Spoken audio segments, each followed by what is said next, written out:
Yeah, that's not correct, but okay. How many percent more is that? It's like a quarter. No way. I mean, I don't know. I don't really look at other dudes' dicks, but it's generally Muslims who do it at perhaps an adult age. Ah, cool. 30. Okay, it's 80% of the USA. Sorry, it's 30% of the world. Okay, so I said 25, pretty close. Um, 37%. all right. So somebody needed a break, but you better be back in 10 minutes. I'll be back in like 3 to 4 minutes. I'll put my dog out. What are the odds Zoot 20 never minutes. comes back?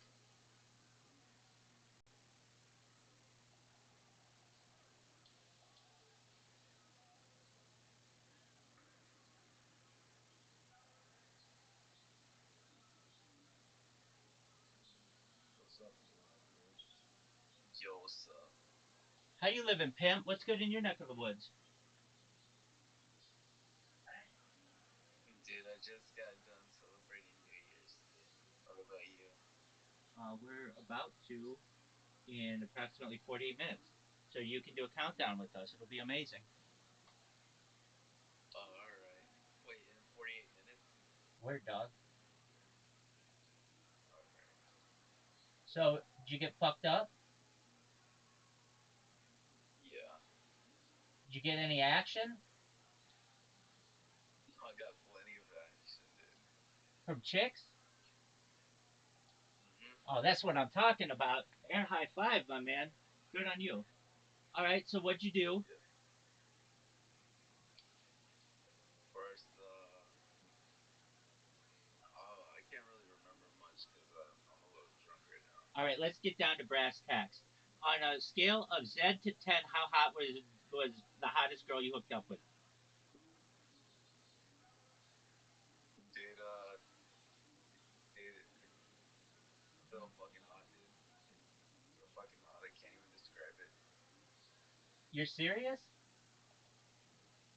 Very, dude. Did you get her number? Um,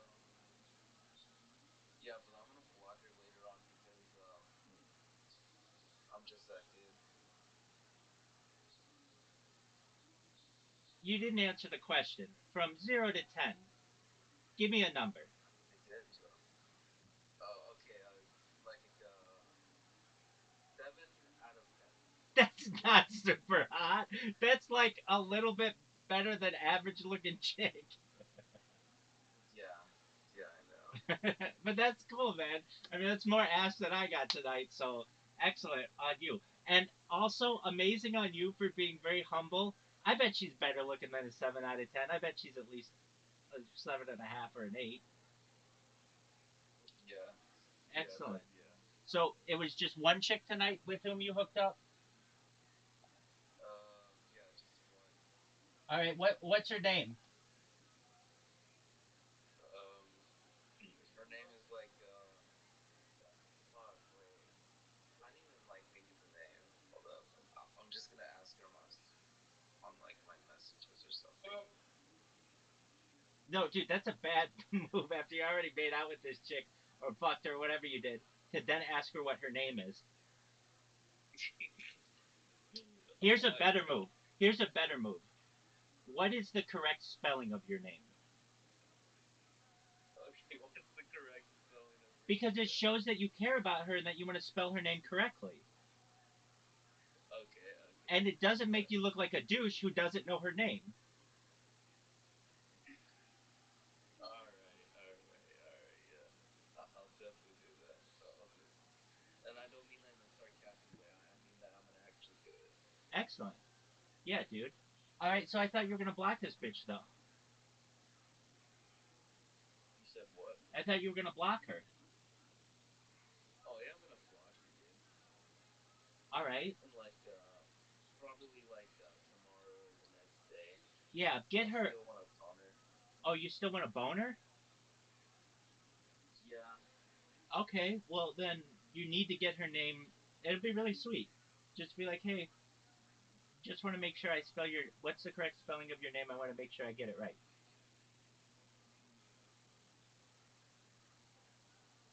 Uh, her name is I got the name. It's Dominica. Dominica. All right, Mm, and she's like yeah. a 7. So do you put that in your phone, like how hot they are on a scale of 0 to 10? Uh, yeah, I do. Okay, good. Do you use the notes section of your phone and like any important things you put in there about her?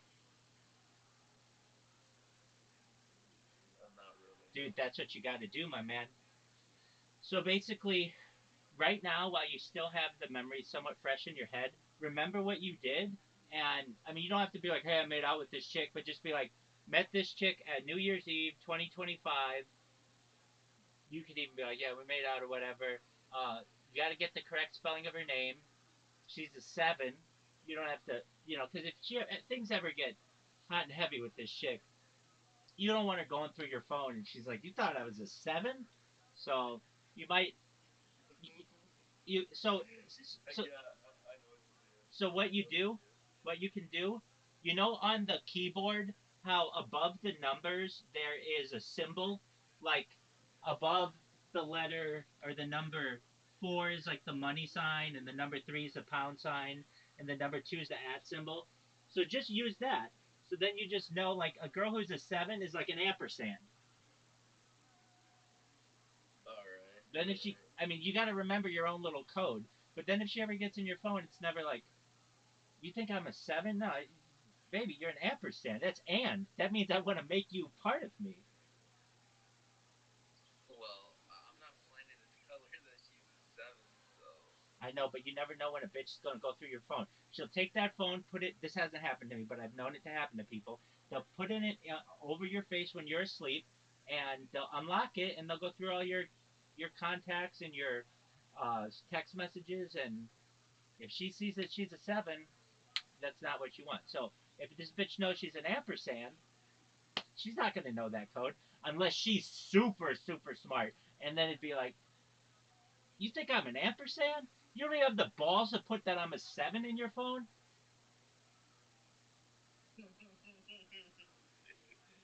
Okay, so Dude, are how you did I get are that? you dead set on her being a 7? 9. Dude, 9. dude, dude, dude. I kind of like No chick try goes to from find. 7 to 9 within like a 5-minute conversation. There's no way. You don't skip numbers like that. Okay, we've got 10, which are like Hollywood women, like women in film. You've got 9s, which are like hot Instagram chicks. You've got 8s, which are like hotter OnlyFans chicks. You got 7s, which are like pretty hot girl next door. You've got 6, which is like pretty good looking, okay looking chick. You got 5, which is average, and nobody pays attention to anything lower than that. I mean, nobody's like, oh yeah, well she's like a 4, unless you're telling a story and you're like, yeah, there was absolutely nothing to do last night, and anyway, I was on my way home and this 4 gets in the Uber with me and just starts blowing me, and I had nothing else to do. I mean, if you're telling a story like that, okay, but you get it. You don't want to waste time with anything lower than a 5. Even still, your friends are going to be like, well, nah, most friends would be like, okay, well, you got blown, at least from a 4. But if you're working in like the 3, the 2, or the 1 zone, there's something like this. There's something majorly wrong with this chick. So except, but she can't go from 7 to 9. If anything, it'd be an 8. I know, I'm just fucking kidding. All right. So does she have a good personality?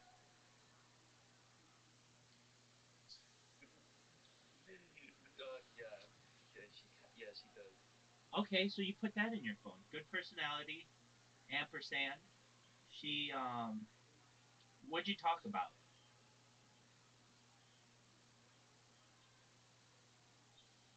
Hold up, I can't hear you. You're kind of lagging a bit. I'm sure I am. Just 1 moment. Can you hear me now? Yeah, I am lagging. Yeah. Just 1 moment. I'm just restarting a device. You'll be able to hear me better in a second. So, Alright. with Dominica, what did you talk about with Dominica? Wait, what did I talk about with what? With Dominica, what did you Oh, talk about? dude, how my dude, I don't really remember what I talked about with her. All right. So did you make out with tongue? Yeah, yeah, I did. All right. So then you can put into your phone how far you got with her. So I wouldn't go in and be like, got to first base, but you can put in there some kind of code. You could be like, this bitch was an ampersand exclamation point. Then you know that she was like a seven who you went to first base with. Alright.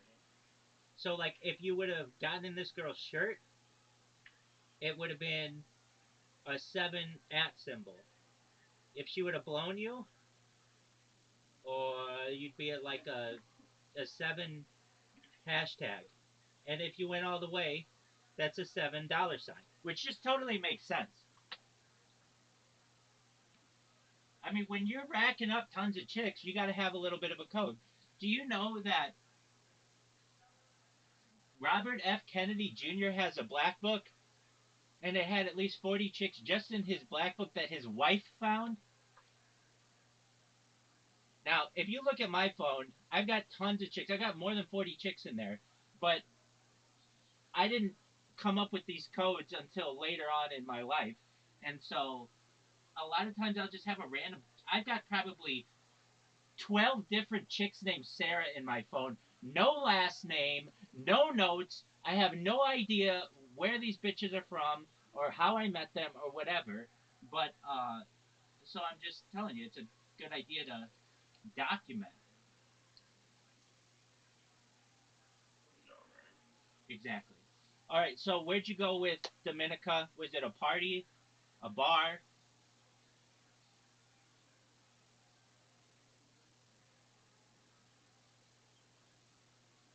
Now where the fuck did Zoot go? Dude, I told you he was gonna stay.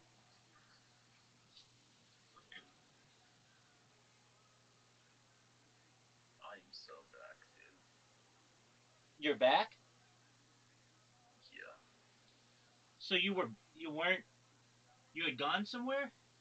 Like you hadn't hooked up with a chick in a while?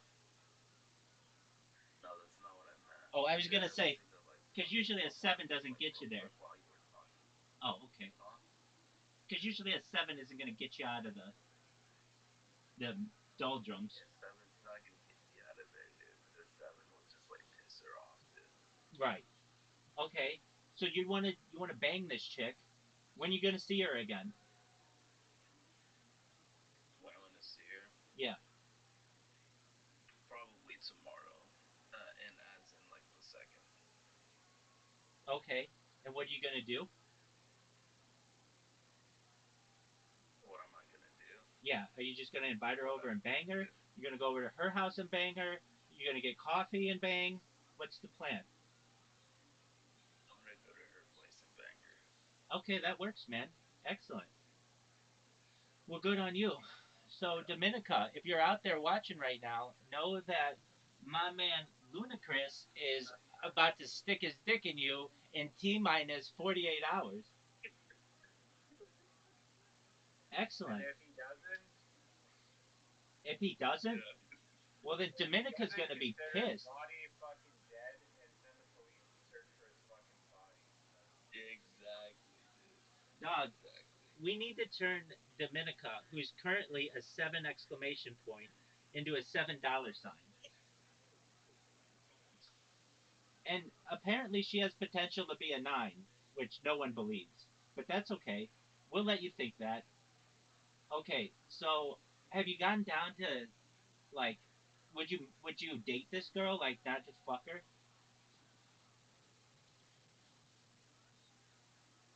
What have you done to date her? Yeah. No, not really. Okay. So she's not hot enough to introduce to your friends? No. Okay. So then it's a great opportunity for you to have the special talk with her, which is just like, I'm a really busy individual. I've got such and such going on in my life, and I know that you're a busy individual, but if you're ever not doing anything and I'm not doing anything, is it cool that if I just, call you for a booty call? And then you've got a Friends basic with benefits, friends with man. benefits. That type. Dude, sevens are perfect for friends with benefits. That's why sevens were invented.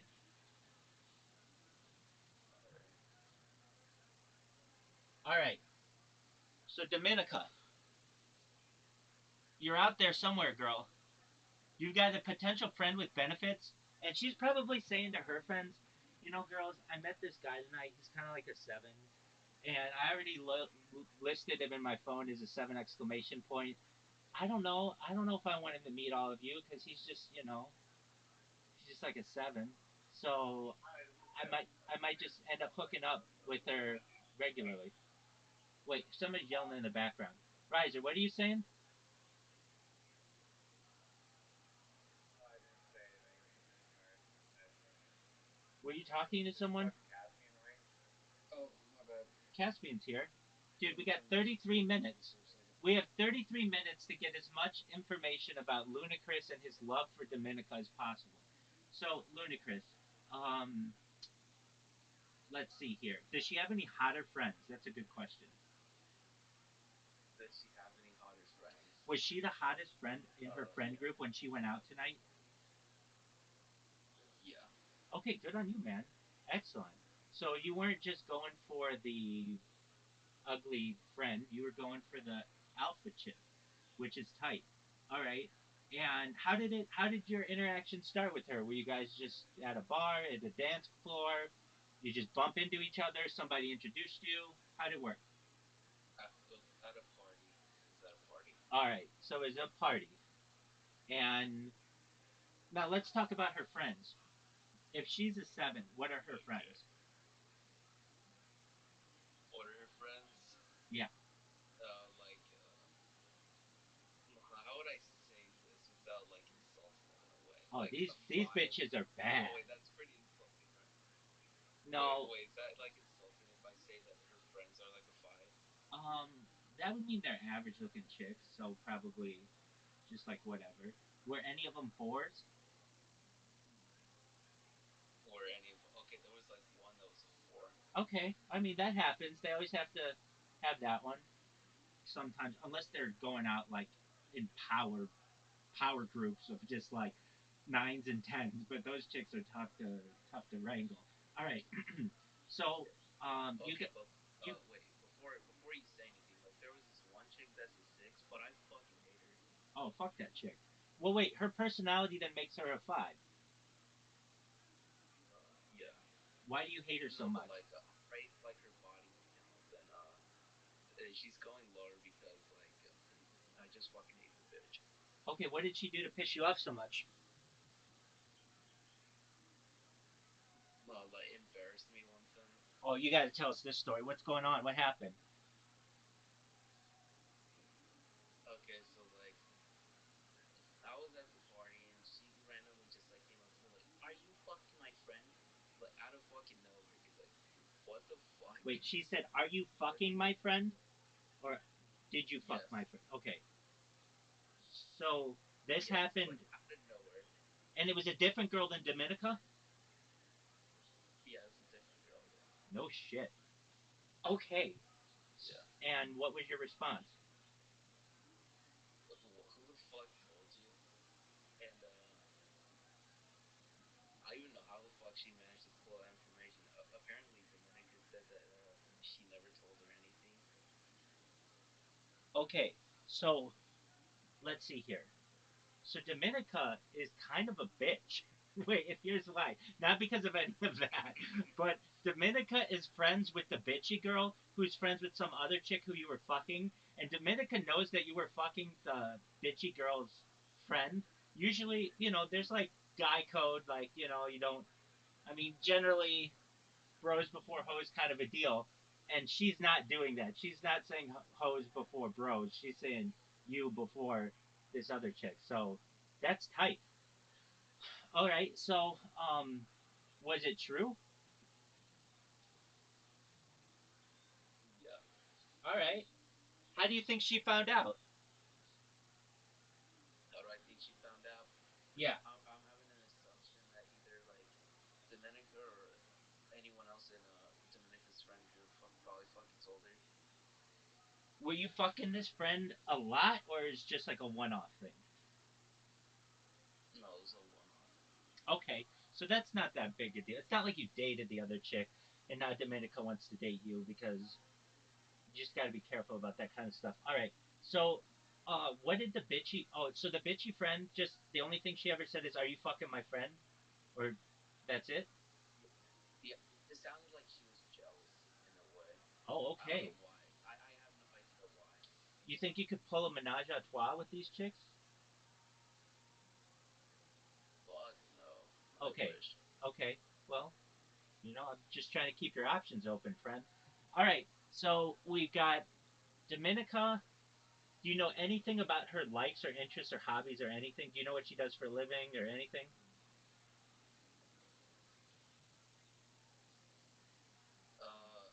Not that I know of. No. Like I said, I kind of just met her like 2 days ago, Okay. maybe three. All right. So you met her 3 days ago, but you never said, "Hey, what do you do for a living?" No, not really. Do you have her Instagram? I don't want it, but I'm just asking for your sake. Uh, no, no, No, you no. don't have her Instagram. You'd be able to find it though. You have enough mutual friends that you just type in Dominica in one of their friends list, and you'll be able to know everything you want about this girl, right? Yeah, I Unless her do. shit's private. Okay, so that's a huge opportunity for you. I mean, you don't care about her that much, but um, all right. So we got January 2nd. You got a hot date at her house. Are you? I think you turn this chick into a friend with benefits. Yeah, And I think you have that conversation. It's really important to just be honest with people. I know I talk a big game and all this, a lot of it's joking, but it's really important to communicate to her what your wants and desires are. And so I think you can say it beforehand, but I think you could break her heart. So if you just, if like, you make it seem like you're gonna fuck her and marry her, but then when you're done, basically, I mean, it's kind of a you can make her aware like, hey, I just wanted to put things on the table with you. You could do it beforehand. It could blow up in your face, so at least get asked. But then you just say, I'm really busy in my life with whatever I've got going on, and I'm sure you are too. And but I like you, and I really like what we just did. So what do you say if I mean if it's cool with you, whenever you're free and whenever I'm free, we do it again. It's pretty simple. and yeah. and she's gonna be like, if you pleasured her, she's gonna be like, yeah. Do you know what the first rule in sex is? What's the first rule to you? No, it's not to me. It's to every alpha male in the world. Make sure she comes Oh, first. all right. Yeah. If you come first, you're never gonna see this girl again. And she's gonna talk to all her friends about how you suck as a lover. But if you make sure that she orgasms before you do, you made this bitch will fucking marry you. That's the biggest fucking thing. All right. All right. All right. Do you have any other girls on the radar? Um, no. Okay, so we have to talk about that. What's it going to take to move you away from sevens into eights and nines? I'm not saying tens are even possible at this point. Those bitches are going for athletes and things like that. But eights and nines are possible. You got some game. So, do you know any eights and nines who are single? Um, no, not really. Okay, that's all right. Um, it's difficult to meet eights and nines and that elusive 10 because, I mean, depending on where you are and all of those things. So getting a 7 doesn't sound like it's too bad in your world or in wherever you are. And it'd be one thing if you're like, oh yeah, I go to bars and there are eights, nines, and tens all over the place, but it doesn't sound like that. So, but Dominica, I don't know. What if you hit it off with her? There's no way you would date this chick. No, there's no way that I would. Okay, so she's trending closer to the sevens and away from the eights. All right, I'm down with that. Um, Yeah. so what do you like about Dominica? What I like. Yeah. Would it sound sexist if I just say her body? No, not at all. That's completely fine to say. So she's a butterface. You like everything Yeah. about her butterface. Yeah. Yeah. Okay, that works. I mean, everybody's got something. Okay, so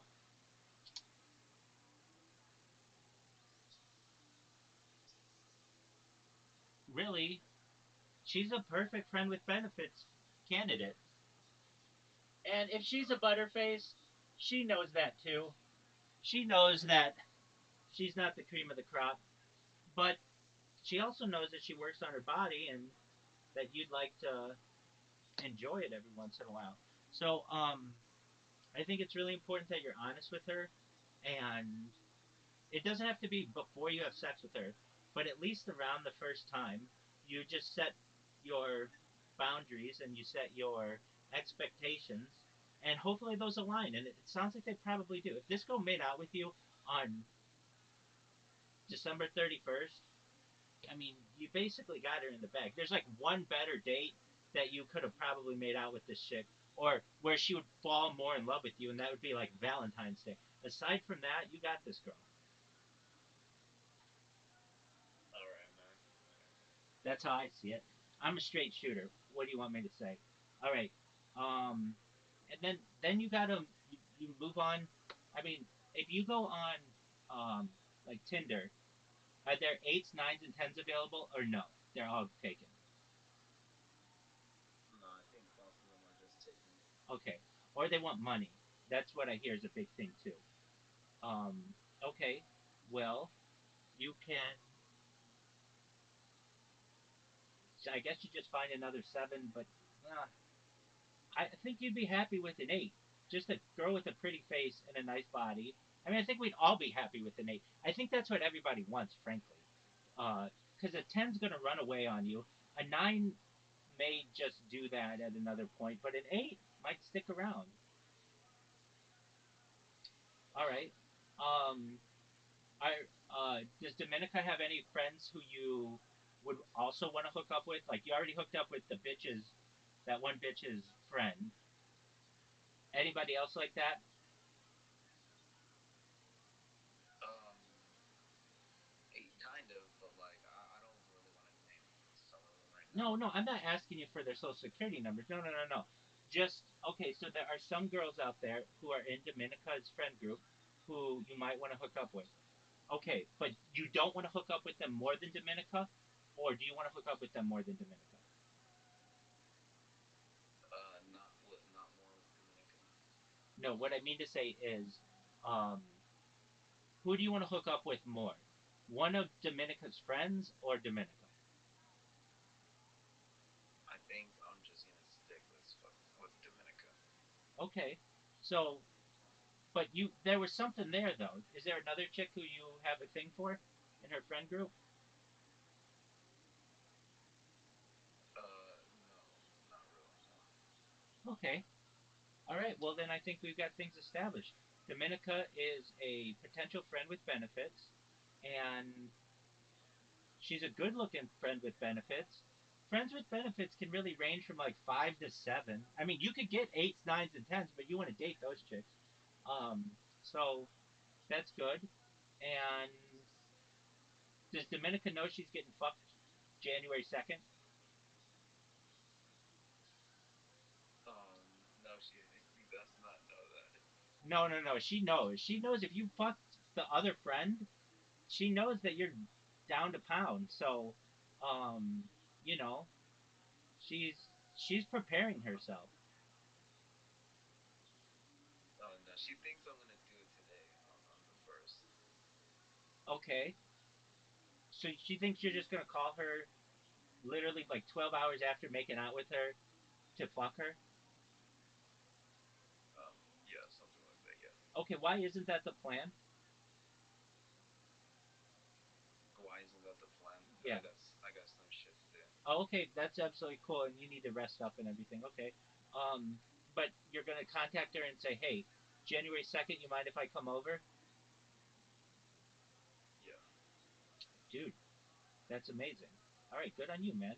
Uh, anything else have good at this party? Did you like your friends? Were your friends there? Was it an enjoyable time? Yeah. Yeah. Excellent, It was. Yeah. excellent. And uh, oh, here's something I don't know if you have to watch out for, but do any of your friends like Dominica's friends? Do any of my wait? Why did you say I have to watch out for that? Um, well, because if you have a friend who likes one of Dominica's friends and they start dating, then Dominica's gonna want to start dating you and do like double dates and shit, and you don't want that. And then also, um, you got to be on the lookout. I mean, there's not like a bunch of chicks here. Maybe there are. I don't know. I wasn't there. But basically, like you've already had sex with one of Dominica's like friends of a friend, and you already talked about you like kind of one of her other friends. So if you throw another dude in there, you're gonna end up perhaps like kind of shitting in your own punch bowl.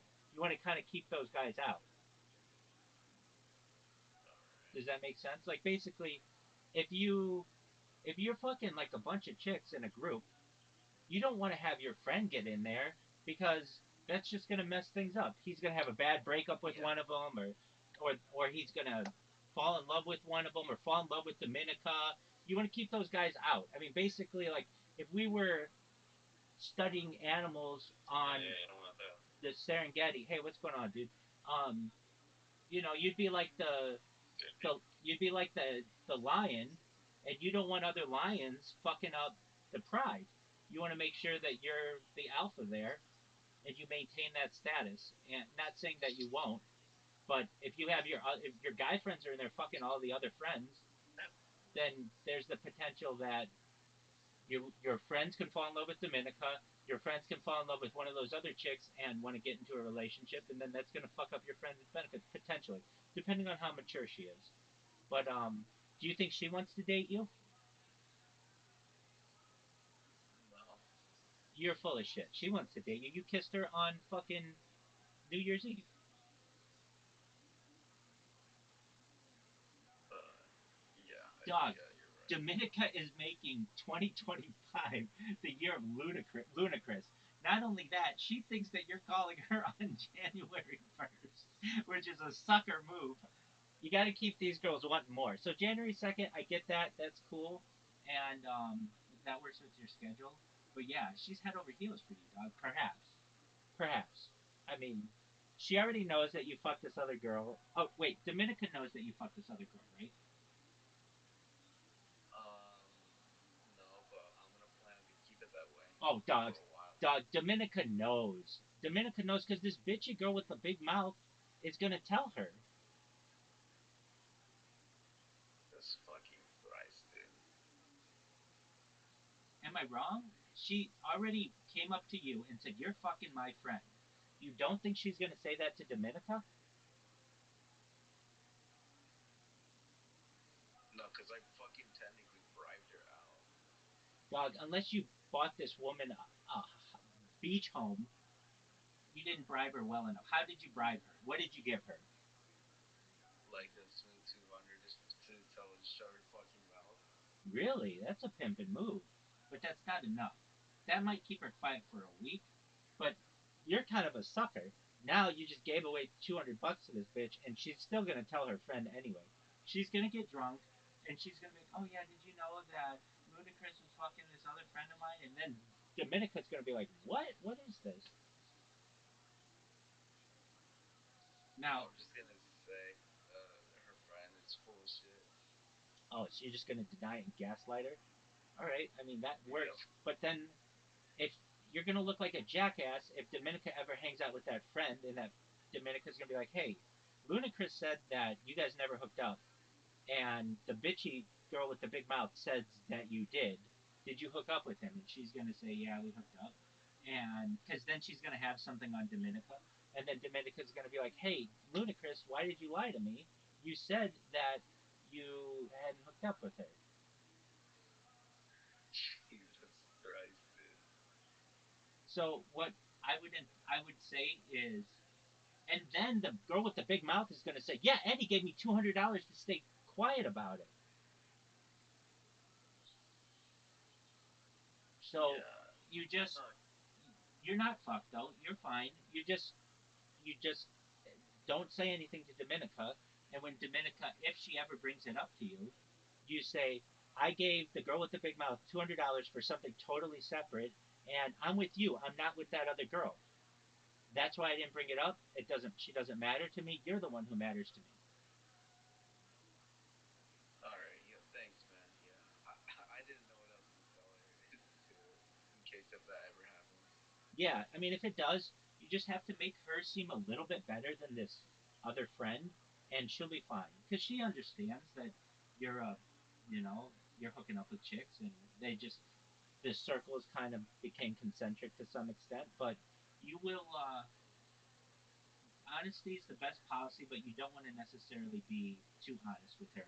Like, on your January 2nd date, before having hooked up with her, you say, "Hey, I want you to know that I hooked up with you." You don't want to say that, but what you want to do January 2nd is you go to her place, you make sure she orgasms. I'm serious about that. If you remember anything that I say, she comes first. All right. That's once you get that, once you ensure that she has orgasms, you're fine. Then you do whatever you want. You come in this girl 1,000 times if you want. But I'm telling you this: if you come in her 1,000 times and then she orgasms, you are a beta male to her. If you make her orgasm just the first time, and then you can come as many times as you want. You don't even have to come. I mean, you should, but you don't even have to. You could seriously just make her orgasm the first date or whatever, the first, second time, January 2nd or whatever, and you'll be good as gold. And then she knows that she's got dick that she likes that's consistent that can make her orgasm whenever she wants. Basically, in her phone, you just become dude who can make me orgasm before anything else. That means she doesn't have to work for it. She doesn't have to play games. She knows what she's getting. But if you just like get drunk or you get stupid or whatever, and you come first, you're like, oh, well, oops, sorry, whatever. You're fucked. You're just gonna be diminished in her eyes. And I want her to really what I want for this relationship is for you both to be happy. What that, and I should tell you this. I frankly am just burning time for another 11 minutes until it's midnight. We do our countdown and everything, but yeah. I mean, you've got you're in a nice position right now. Let's just put it that way. A really nice position. So, friends with benefits is an amazing thing, and if she's down for it, then you've got regular sex for 2025. Can't beat that. All right. Yeah. And in the meantime, how are you going to find the girl who you really like? What is your way to find another chick? Best way to find another chick. Yeah, I mean, I like, don't know about that. okay, so you're not looking for a relationship or what? No, no, I'm not. Okay, but you'd be looking for a relationship with an 8 or a 9, wouldn't you? Yeah, definitely. Yeah. Definitely. Okay, so then you get on the dating apps and I mean, I know they've changed since I've used them, but I was the king of these things. The reason why I was so good with dating apps that I dated girls who were working for Tinder, which their parent company is Match.com, and the way that I was able to do it is I had auto swipers on a bunch of different cell phones that basically just swiped in the direction that I needed it to swipe. And so basically, like every single chick in Southern California was in my inbox within a couple days. And then you just pick from the litter. Now, I know you can't do that as easily anymore because they they'll ban you if you just swipe every chick right. So you every once in a while swipe some four to the left, but then shoot for the stars with some eights, nines, and I mean you might get that elusive 10. Um, and of course you're gonna want to date those chicks. So basically, you've got your regular pussy that you'll be getting with this friend with benefits, and then you shoot for the stars with the eights, nines, and tens. Does that sound like a good strategy? Yeah, that sounds like a good strategy. Excellent. You're gonna have one amazing 2025. All right. You've Yeah. already started better than most people. You already at least got to first base in 2025, so that's not too bad. Oh, let me ask this: uh, the when it hit midnight or whatever, did you kiss any other girls? No, I haven't. Oh, okay, even better, man. Good job. So you only kissed Dominica, and that was it. Yeah. Good on you, man. So yeah, but trust me, she's making 2025 the year of ludicrous if she thinks that you're gonna call her. Does she know that you're not gonna call her? She doesn't. She's expecting your call January 1st. Yes. Not a call, a text. You're right. You're not calling her. You're texting her, right? Text. Text. Exactly. Yeah, yeah, yeah. No, what are you like 50? Yeah. Nobody's just first time calling her. Yeah. So you're gonna send her the text on the second, or you're gonna send it like the night of the first for the second? Um, like the night on like the first, like I would say like around like 10 or 11 Way too late. p.m. I think that's too Too late. late. That makes you look like you're just going for a booty call, which you are, but you want to make her feel a little bit more special. I think. I think probably like an 8 p.m. text and then get into some texting with her for the night. Like that's some good game. So basically, like 8 o'clock, you text her, "Hey, I had a really good time at so and so's party. I wanted to know if I could see you again tomorrow night, if that would work for you." And she'll be like, "Oh yeah, I had such a great time. That was really amazing." Oh, blah, blah, blah, blah, blah. You're like, "Okay, um, now what's the move that you make to just be like, hey, can I come over to your place?" Alpha move. Yeah, because Uh, it's not an alpha move to go to a girl's place. Usually you bring her back to your place, but I understand if that's not possible. So you got to work your way. I mean, she's gonna want to have sex with you, but she's gonna want you to have to work a little bit uh, of charisma in order to get there. She just doesn't open up her house to everybody. That means she's got to clean. She's got to do laundry and all kinds of other shit. So um, I don't know. I don't think it's a bad idea. Like I mean, it's like probably the easiest way. I think you could probably pull this off with a girl at her house. Do you have Netflix? yeah. Eh, What are you recommending? Like Netflix and chill or what? Yeah, I mean that's not a bad move. It's just a simple thing that it allows you to like invite yourself over to her place. So you can be like, hey, like I don't know if she's into coffee or, but all girls generally are. But you can like bring something so that you just don't look like you're there to just have sex like with a hooker. So you'd be like, hey, I had a really good time with you. Wouldn't know if I could see you again tomorrow night. Uh, and like, are you free? She'll be like, yeah. Okay. Um, it's a difficult one to just be like, hey, do you want to just Netflix and chill at your house? Like if it were your house, like you were bringing her to your house, it's game over. But you got to get past that because she's got to prepare and things. So you can say, uh, would you? I mean, you could say there's a bunch of stuff you could do. Uh, you could take her to coffee and then go back to her place. But that's again, if I may ask, why don't you want to bring her to your place?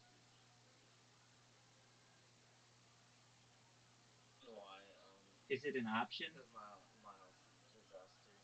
Yeah. Okay. Um, do you live with other people? Yeah. Okay, then say no more. Okay, so then you can. I think that's a good move. You can say, I'd like to see you again. What are your thoughts on me bringing coffee over to you and we Netflix and chill? All right. You can bring something else, but with girls, you're gonna have to get into like there can be dietary issues. You don't want to have like a whole blown out date with her, but then you're bringing something to her, and you just don't look like you are um, using her for her place in her body, which you are, and I get that. So you say, um, I, I I want to see you again. What are your thoughts on me bringing you could I mean I don't know if like there's something else that she might want that you may know, but usually coffee's good. And then you're bringing something to her, and then you can say, we can use my Netflix account or whatever if she doesn't have Netflix, or you don't even have to get into that, but that can be later in the conversation. But this way, she's not like, yeah, he just came over, he fucked me, and he left. No, she can be like, oh, he was so sweet. He brought coffee. He thought of me. I got the pumpkin spice, whatever, or whatever. Then she can tell her friends a little bit about, that you weren't just basically there for the sex, but it did happen. And Netflix and chill also establishes that you are what's going to happen. I mean, that you're not beating around the bush, and but you've got a little bit of a step to get over with the fact that you have to do it at her house. So that way, if you're bringing something, she has some and she can anticipate it. And I mean, are you sure that does she live alone? Are you sure you can go to her place? Yeah, because usually like her friend is not there Okay, all the perfect. time. Perfect. So then, yeah, what are your thoughts on me bringing coffee and we Netflix and chill at your place? Like, that's a really simple thing, but you're bringing something, and then it's just not like, here, let's Netflix and chill at your house.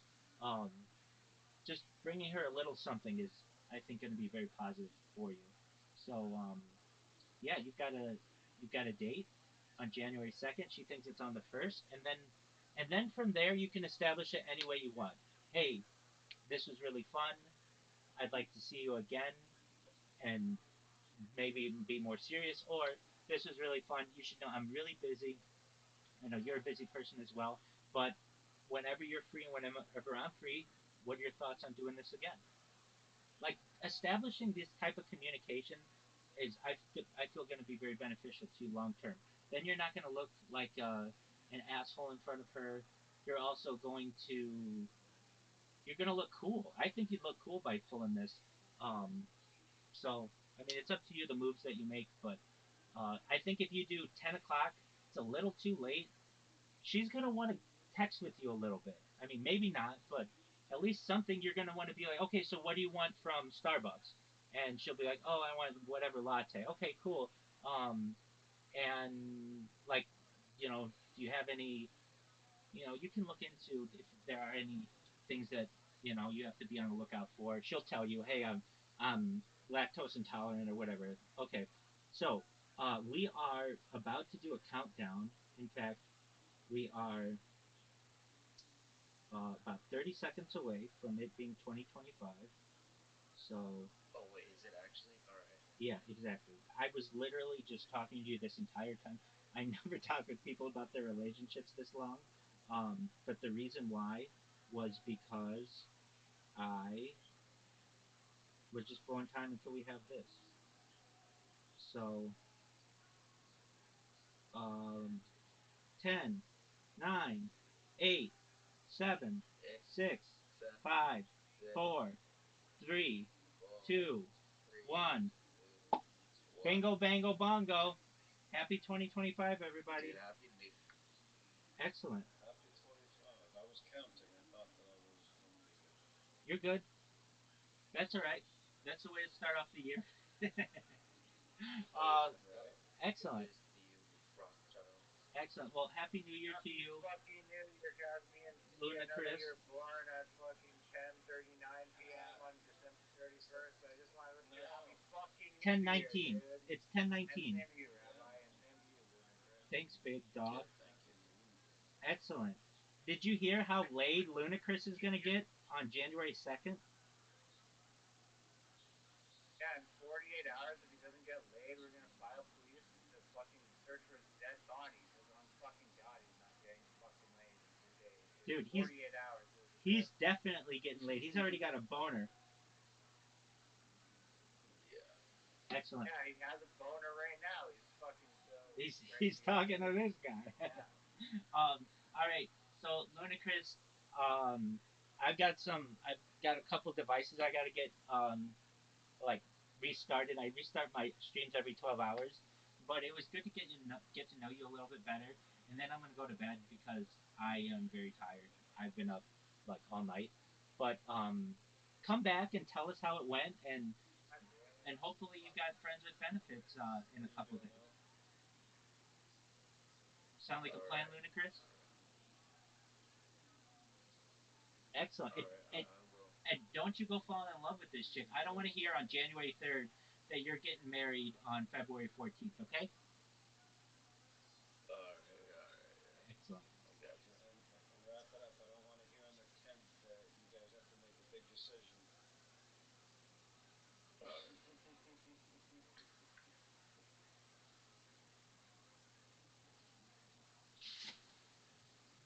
What right. are you up to?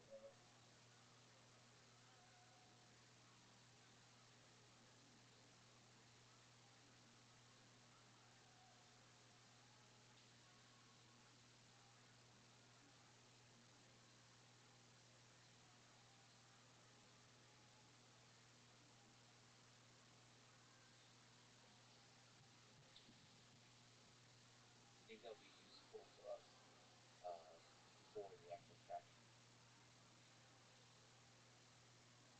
practical engineering thing that you're working on now. Could be. I mean, I worked at Stone for 2 summers in undergrad, and we were looking for supersymmetry, Nice. which was one of these alternatives to the standard model. And it was sad because my professors were getting sadder and sadder because they weren't finding it. They were excluding what we would call this parameter space of finding these supersymmetric particles. But the search for what that theory of everything could be, or a grand unified theory that kind of answers some of the holes within the standard model of physics, would presumably kind of unlock a better understanding of certain fundamental physical laws that we should be able to build a better understanding of engineering and day to day servicing from that. This might not be an immediately obvious thing. When we discovered the Higgs boson, I was there at CERN that day. It was July 4th, 2012, that it was announced. We all waited like nerds overnight in line to get into the announcement chamber.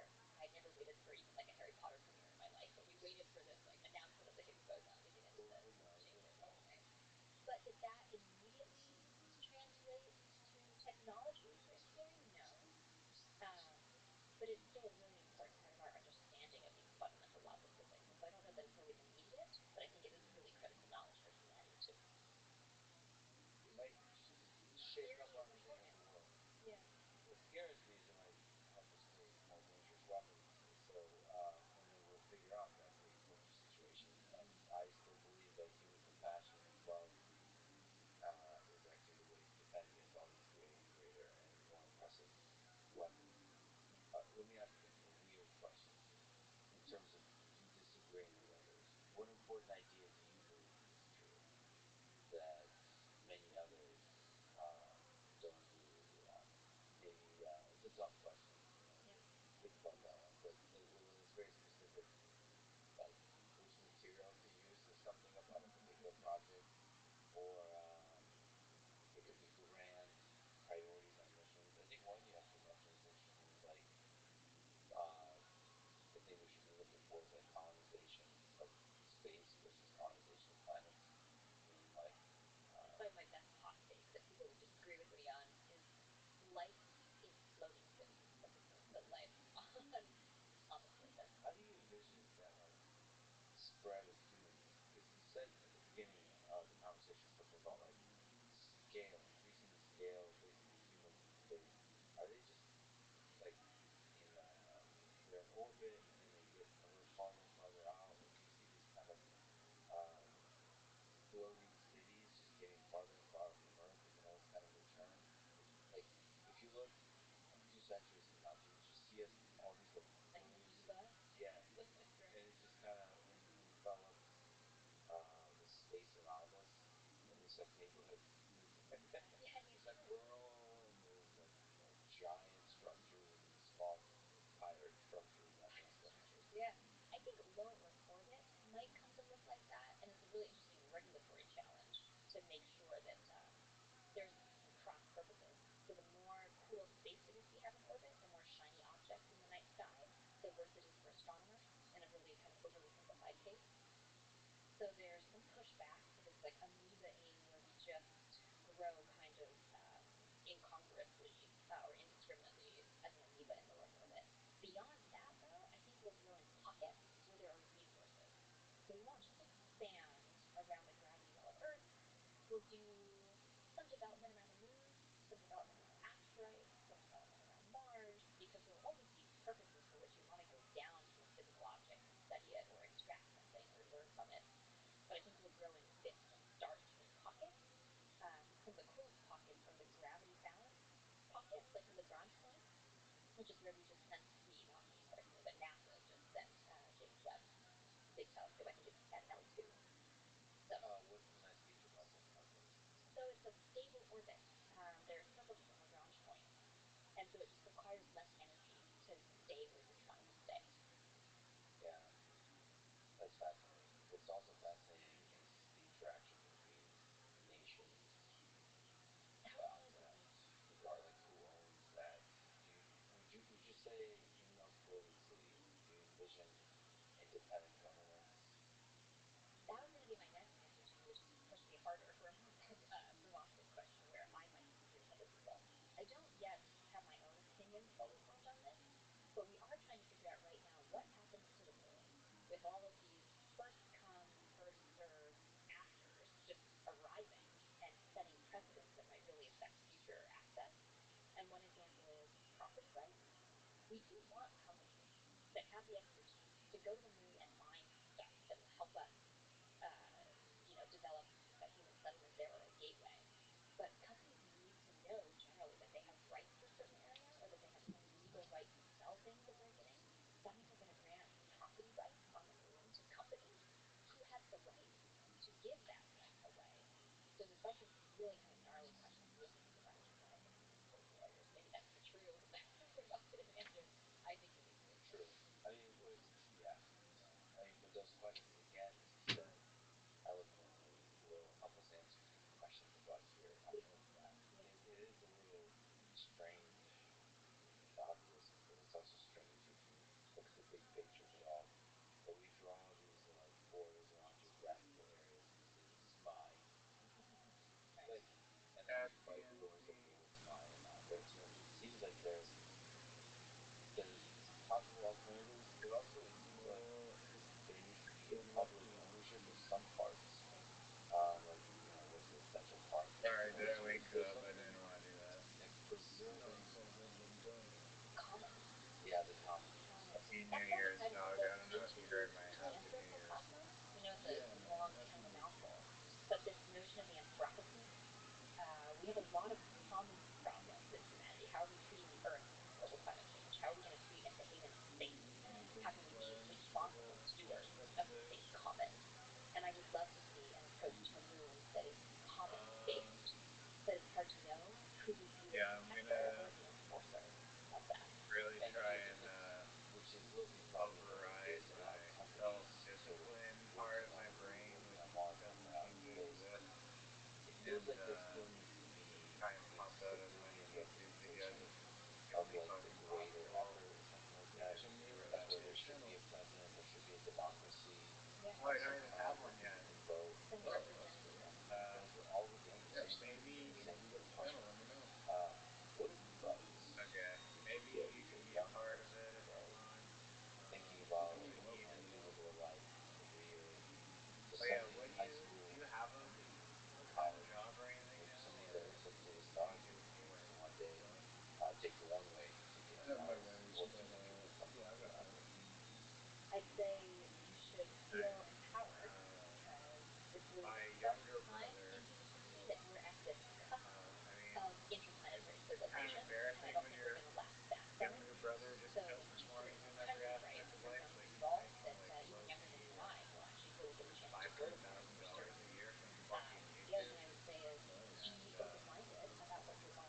too, if you can actually extrapolate movies or artists and harvest the views Yeah, and yeah. make it not a side career path. I'd say one piece of Is that advice what you is think? find really good Possibilities teammates abound because online, I get to be especially the with one that's content. talking to So, you, but there are 50 graduate student staff and Yeah, faculty that are I part of mean, my organization at the I MIT. think that And there I'm actually, you is. guys can't see it on camera, but I'm sitting here with my It's kind of like professor, this like Gail, from initial UConn. hurdle Um, that and that is really kind what of makes these is large hard scale to challenge strategies get possible. over, We have but I really feel like fantastic teams once you working get together. past this initial Gail is like hurdle, what I then could do it's alone. like So I think that that's an follow important gravy model that we don't train, talk about enough in and academia on is you that they two push is you like as like lone the wolf genius figure whatever in academia, milestone, but that's certainly not been the case in my life. I've had 500,000 wonderful millionth subscribers or collaborators whatever. and people that I And of trust course, a lot. to get there, it takes a lot of Absolutely. Yeah, uploading of cross-disciplinary, quality interdisciplinary, whatever you content want to call it. and hopefully consistency, man. Largely, the biggest thing We is do. We have an arts consistency. curator If you on the set the safe information schedule, initiative if you side. copy She things helps out make neat, sure, partly around that doing communication something on challenge that we talked about, that Thursdays, we're not just doing a stamp a series of nice little like Thursday, a space nice missions, little but that we take talk our about it for a artifacts month, of like this start in sci-fi space October, feature talk to about how museums you and are galleries and taking like a month exhibits. off in December for She holidays or pushed something me like to that. make sure it's something that she knew. It's one of She those pushed me for our things current that science festival. consistency Then I was is just very key, gathering all the engineering payloads that I wanted for and the students to fly and instead including of some taking of this. She unannounced said, you know what, we should do breaks, an open call internationally for artists that to send is something to the ISS. And we found out it was that the is first two time. things We were that the first can ever very much international open kill call for artists to go to the momentum ISS. And now it's thanks real to quick. Shay, an You know artist what I bringing mean? a And perspective that I might not especially have that thought part about is prioritizing. honestly, I totally understand what you're doing, but the process is very strange because to me it's just like you're uploading videos to a database and then those videos collect views. If you miss a Thursday because you're on Thanksgiving break or whatever the fuck, like it seems to me like okay, they should they should still shield the video to your followers regardless of Tuesday. And plus, people's schedules are completely different. Some people may be uploading every single day. Some people might I be think we're a uploading five remarkable times a day. species Some that people we are might be uploading aware once of a our week. own thoughts. But I guess We're okay, meta maybe what aware you're of our saying is own that it gets thoughts and of our own exciting to like the viewer, like what your schedule yes. is, because then you're more On prone our own to thoughts. Yes, sort of what we're doing. be on the lookout Um, and I think that so that is like a your really most loyal special yeah, gift that your we most have been given as a loyal species, fan and that base there's a is work watching to you every time you drop a expanding our video. If you threshold of skip that awareness. day, they So we're might very find aware something as else to watch on that Earthlings. day. We've become a little bit And more aware of the fragility of Earth and how special I it don't have is. a And better so way we to go listen explain and it. we look It's like back. What it's would it just mean for us a to have product a of the internet presence and and our purpose in life as a helping us have intersolar system smaller and smaller for attention eventually spans. intergalactic It's species? not I think like it's a really profound opportunity for it has nothing to do with you or exploration me or for the sake of anyone else. exploration, a It's real gift for the human and mind. in Thursdays particularly, or like in every week, like if you're a very regular person, if you are one of those peloton daily people where you take 2 days It's a off, long, long time from people now. We have a lot of compulsion challenges who knows? to get that far. Remain consistent and like consistency is hard because you don't realize all the things people are paying attention to. If that something else makes sense. I kind of stay both ends. Um, and Rabbi too. I learn a lot from Rabbi in some ways too.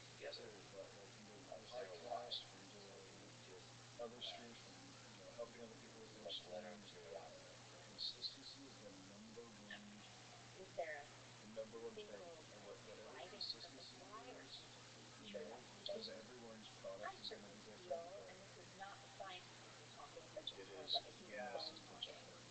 I certainly feel some sense But I'm not yeah. going to help, I man. mean, I'm to purpose me, and I meaning think in my to a life. And fault there's a for version honestly, of that at a very local level pardon me. Sorry, what within did my you say? family, which well, I is was funny just because saying it's like all I'm very conversations between proficient in some Instagram, of the space exploration technology things. of But like you asked me this question when I first got doing into this certain field, and that things is for my internet family, my and help with something. biologically producing genes.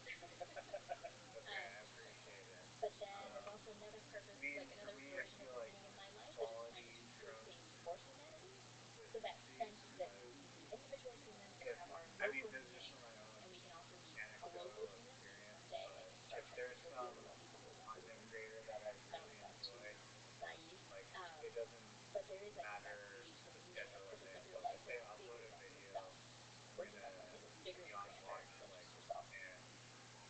I mean, William Montgomery is my like probably favorite podcaster, and I Yeah. know that he uploads every single Wednesday, and I watch probably every single Tuesday or Saturday. But and so that does get ingrained into your whole routine and whatnot. But I watch it primarily because of the quality that I There'd be nothing like expect an from alien it. invasion. You And light so I the think planet those with go light. hand in hand. And if you have quality and consistency, then it's just it's a real thing of magic. So But when you say quality, don't try to think perfection. Don't try to think, you know what I mean? Because everyone's got to look at perfection. Thank you Like so much for having me. It's been I an absolute and pleasure. It's been a great that's conversation. me really saying something to myself. I get caught up in. I don't like the way this works. I'm gonna start over so often, but I lose consistency. So that's like something that I do. With my podcast, I do. It's not very long anymore. I have my reasons, but I haven't really been streaming much the last little bit. Reasons and stuff, but you know, um, yeah, losing consistency is something. Sorry, I was getting like there's a couple new channels that I watch, and I mean just a couple weeks ago they were at like 6,000, they're at like 60,000, but they are beyond quality and they have like consistency. They're putting up videos for the last couple months and stuff, and it blows me away. right, It's some interesting things, but again, it's also brand new. And like the last, you know, by the end of next year, they'll be at like 200,000. Because I think I think by springtime they'll be over 100,000. So in the last 6 months, what they've gone up over 60. people are these? Here, I'm gonna send it to you because this is genuinely the funniest. But just hold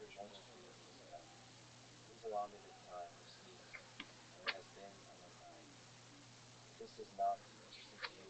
Give me a second.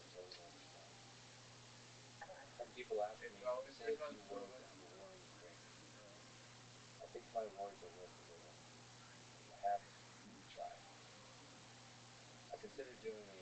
Riser, can you hear me? yo big dog. Yo, I was just just talking to Caspian about I know you're talking yeah, about stuff that I Caspian. fucking love. Consistency. Where the fuck did Caspian Sea go? Consistency, quality, media. Just when I was just gonna say, like, of course, like the moment you have anything important to share with someone through technology that you're using on stuff, and now we can't. The computer wouldn't allow us to share the link. I was asking, telling me about this channel or something that he watches a lot that's growing like pretty exponential. That he would like try and here's an example of something that we'd like to hear that reflects the quality and quantity Is he coming back? of content. Yeah, I'm sure he will. He's just resetting his whole device there. Excellent, perfect. I've got a couple more devices myself that I have to reset. Please stay here. I want to talk to you about William Montgomery and consistency and being sexy as fuck I mean, you're probably the most consistent motherfucker that in the ever world, baby. walked the earth. I will say this: even before I did this, I mean, it's a point of pride. I'm extremely consistent with attending classes, with attending synagogue, with attending work. Like I go years without missing because I just like to be very consistent. Excellent, he's back. Send him that link. Just did. Watch it from the beginning. Don't go by the oldest. So you start from the very first thing they uploaded because there's continuity here too. This is a channel that tells a story, and it might feel like an ARG, but it's actually it's absolutely hilarious. So I think I already sent it to Rabbi, but just in case. I'm exploring the monoverse that President Peter broadcast on PBS. This is like an What orgy is in the? Sorry, yeah. Give me the gist of this channel. um so there there's a species of people, and they're called the Buglerons, and they live in your borough of Toronto, just west of Deal. And they talk about in mythology that in their past there were these beings called humans, and these humans that no one believes in. But if you watch from the beginning, watch the first two episodes, and you will see how the Blurrins came about. It's like they don't give you everything, but the TLDR, it looks like something mutated all the human beings in the world, and nobody remembers that they used to be human beings, and they are just nasty creatures. But it's hilarious, and they talk about human society, like our modern society, as if it's this like bullshit, like it's mythology. You know, they're The like, video length is not that long. no, they're not long videos. It's pretty short, but it's getting to you. So if you watch it in order, and try to watch like some of the shorts that they put in there as well, because everything is like pre-written, and so there's like running jokes that if you watch the first couple episodes, you'll meet a character. The characters reoccur, um, and then one guy one you'll know who I'm talking about when I say the one guy's catchphrase is, I mean, he just goes, Tiggy Squibbles. I love Tiggy Squibbles. He's maybe my favorite Blurron. Um, I mean, if I could, if I love this channel. This might be my favorite new YouTube channel ever that I've built. Does your brother do it? Because if you told me your brother did this, I'm just gonna fucking write that right now. No, I didn't. I knew it. Yes, that's his channel. You found it. I knew it. Is it really? No way. Man, that's so bizarre because I would never guess. I mean, I I think that you're like a very diverse person. You can't Yeah. believe people just so fucking like on this channel and strange. Like just like the thumbnails. I didn't think that you're big into fantasy, but this seems like kind of like it could be a little fantasy novel, novel collection. This is maybe one of the greatest fantasy things to happen on YouTube in, I don't know, and it's hilarious too. The other thing too is it's funny. It doesn't take itself too seriously. The production value is very good. I mean, if you watch it, you know, I enjoy media. I like to read. I like to learn languages. I am actually big into, you know, science so far fiction, and the idea of like fantasy, and not like worldly or anything, but like imagine I imagine the multiverse kind of thing, where maybe there's a world where the aliens took over, and Homo erectus was not the dominant species, and all the humans are a little bit different looking, and they develop a different society, blah blah blah blah blah. And yeah, I think more than I do things. And so I take in a lot of content, and I talk about a lot of things. You know, I'm learning these French songs right now because touch me on French.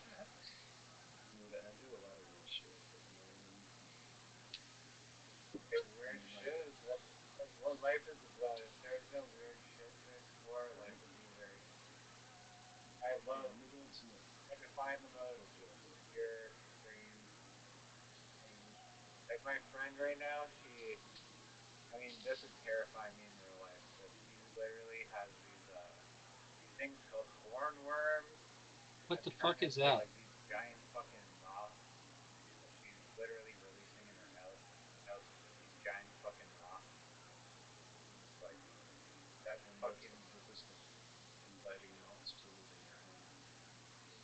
What's the benefit? Um,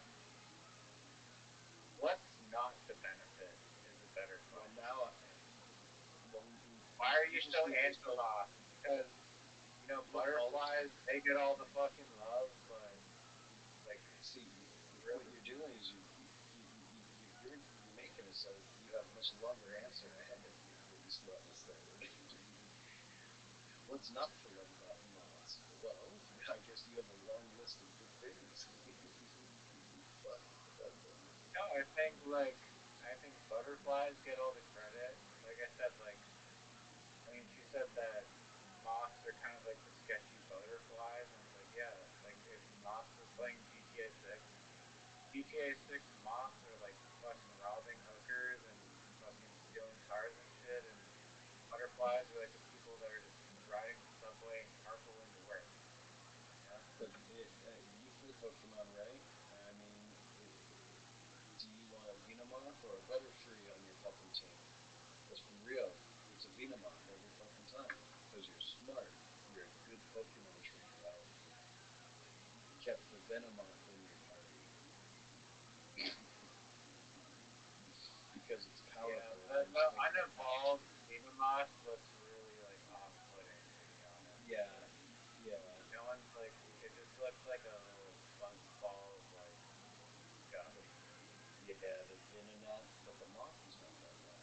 You know, Yeah, the once moth it is evolves, the Pokemons are all about the evolution. You know. It's all about that. And here's the other thing to think about. The Venomoth only has one evolution. It becomes a much more powerful and a better breed that has multi-evolution. Oh shit. Definitely, we're talking about Pokemon. I'm a 39-year-old man talking about my fucking starting team.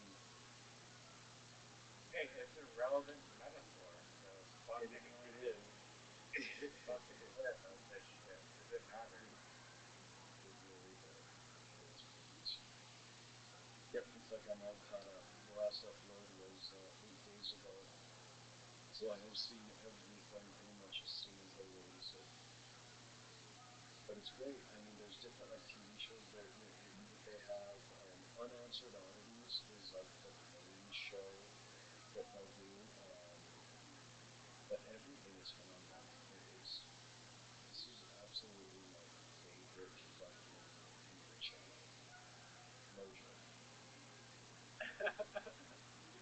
It reminds me of this weird Instagram feed that I saw the other day of this fucking weirdo that just makes these like weird little troll doll things. And I'm scrolling up to find it because this is like it's that this kind of genre just like does not sit well with me. This like kind of Fantasia like weird art. Gesundheit. Yeah. Let me hold on. Let me find it. Oh, they matched it up with this beautiful song from GTA Radio. Remember Jet Set Radio? Shit was just up.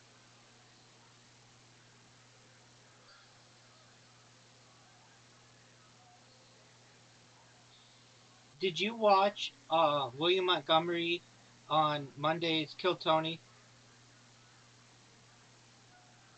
Uh, Yeah, I actually there's a 24/7 live stream of William Montgomery going on, and his it's pretty remarkable his early days Kill Tony stand up versus his modern day.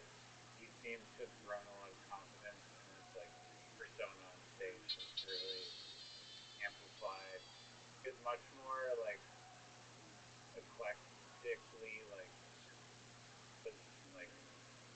not not as put together as he is, I think, in more recent years, and maybe that's the drugs, and maybe that's just not doing drugs. But I'm happy that he's in a better place. Yeah, that He is is the good. funniest comedian of all time, and I'm glad that he's on Kill Tony. I haven't seen.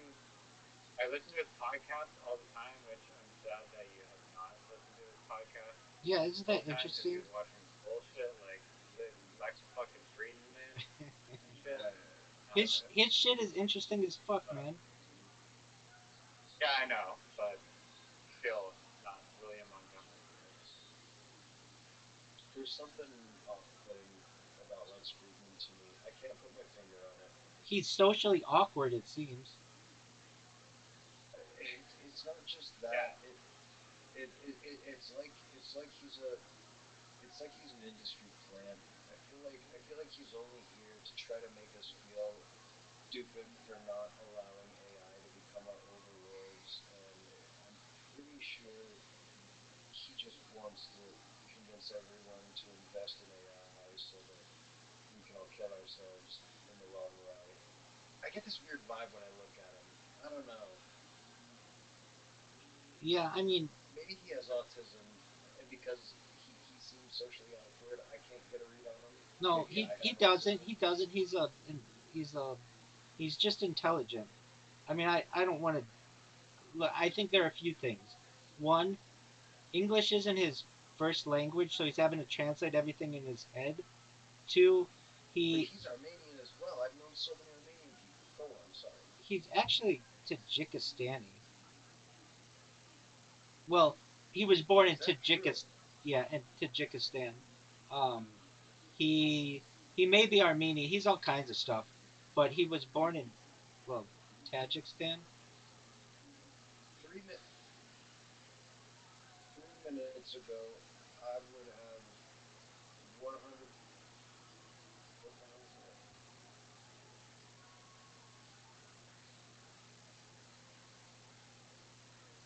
Imagine Hold being on, born in guys. fucking Uzbekistan or fucking Kazakhstan.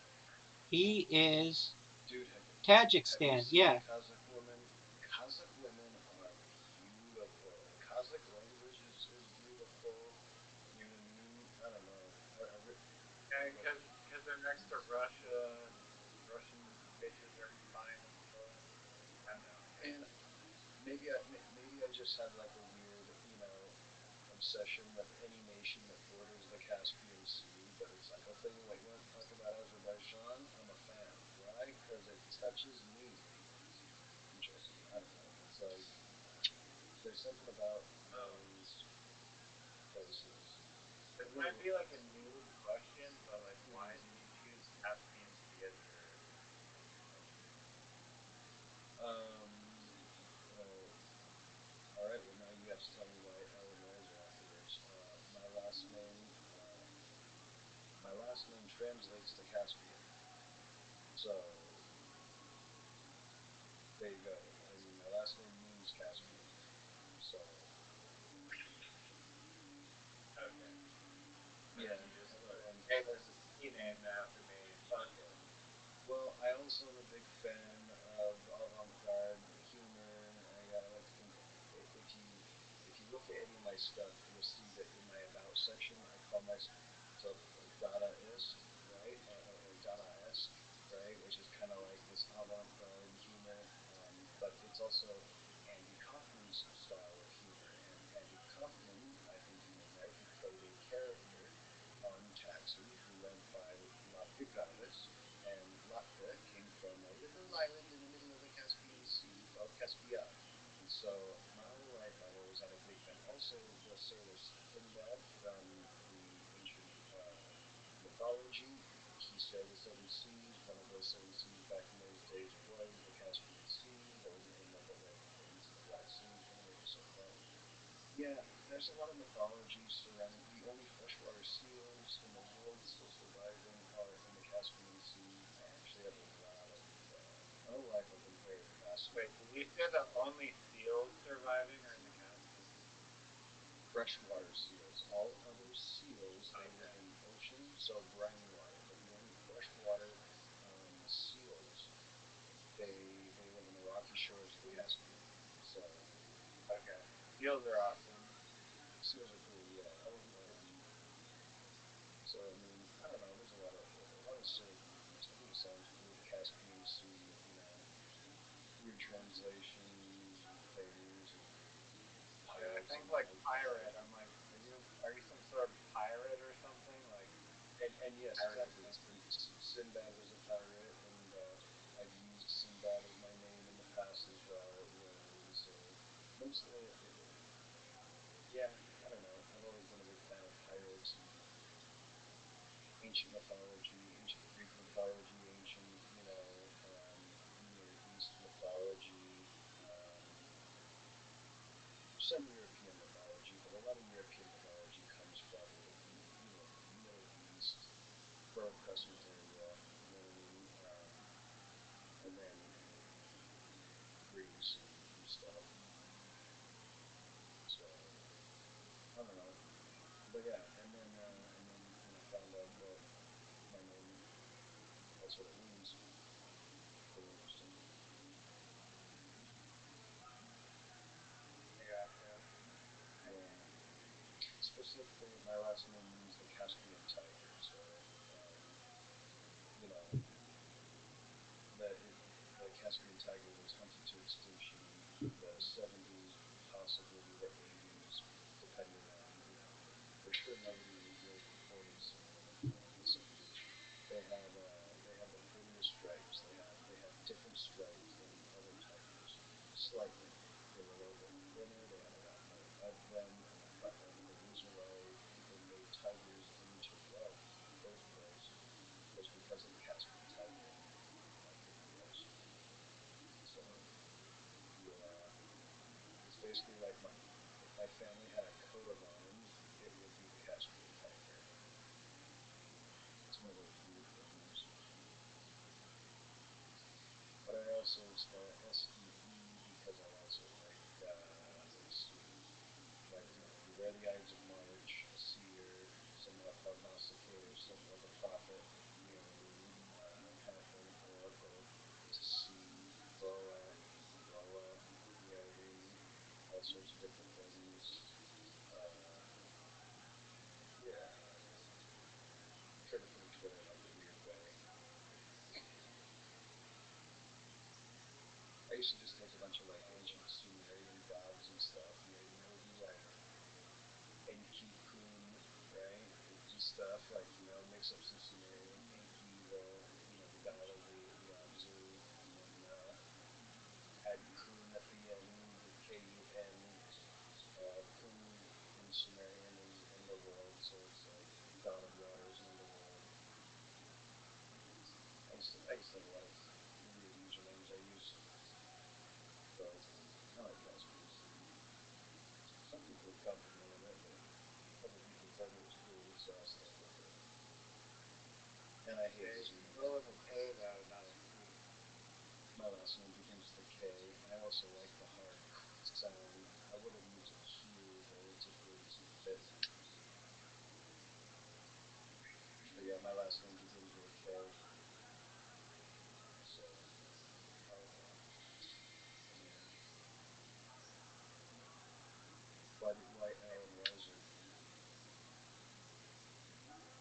Have you ever watched the series Death Note on fucking Netflix?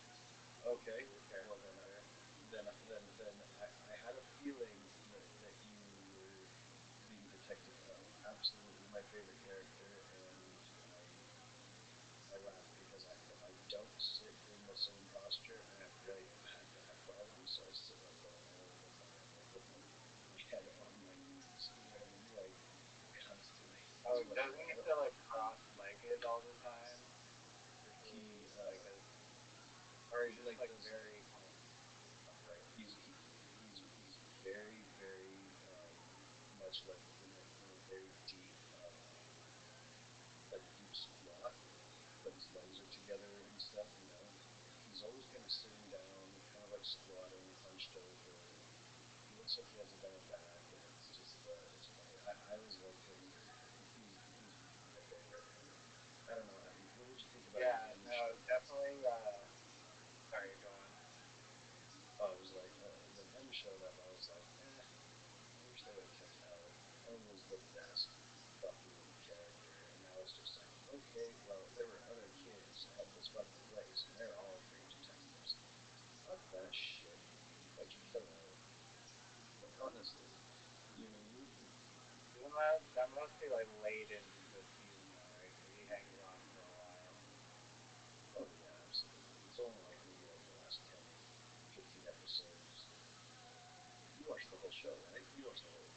series, right? Oh, yeah, dude. It's been a while. I don't remember him dying exactly, but I guess he did. It's been so long. Yeah, I've watched Death Note many times when I'm in bed at night. Actually, that's why I thought you picked him out. But I was curious. What about Riser? Yeah. No. Before I go on to Riser, just the L character. Uh, I just love his overall energy and persona and like the way he went about things. Like Mm-hmm. kind of very like analytical and using deductive reasoning, of course, but Mm-hmm. just like so kind of schizo, but like Yep. comfortable in his own schizoness. He was.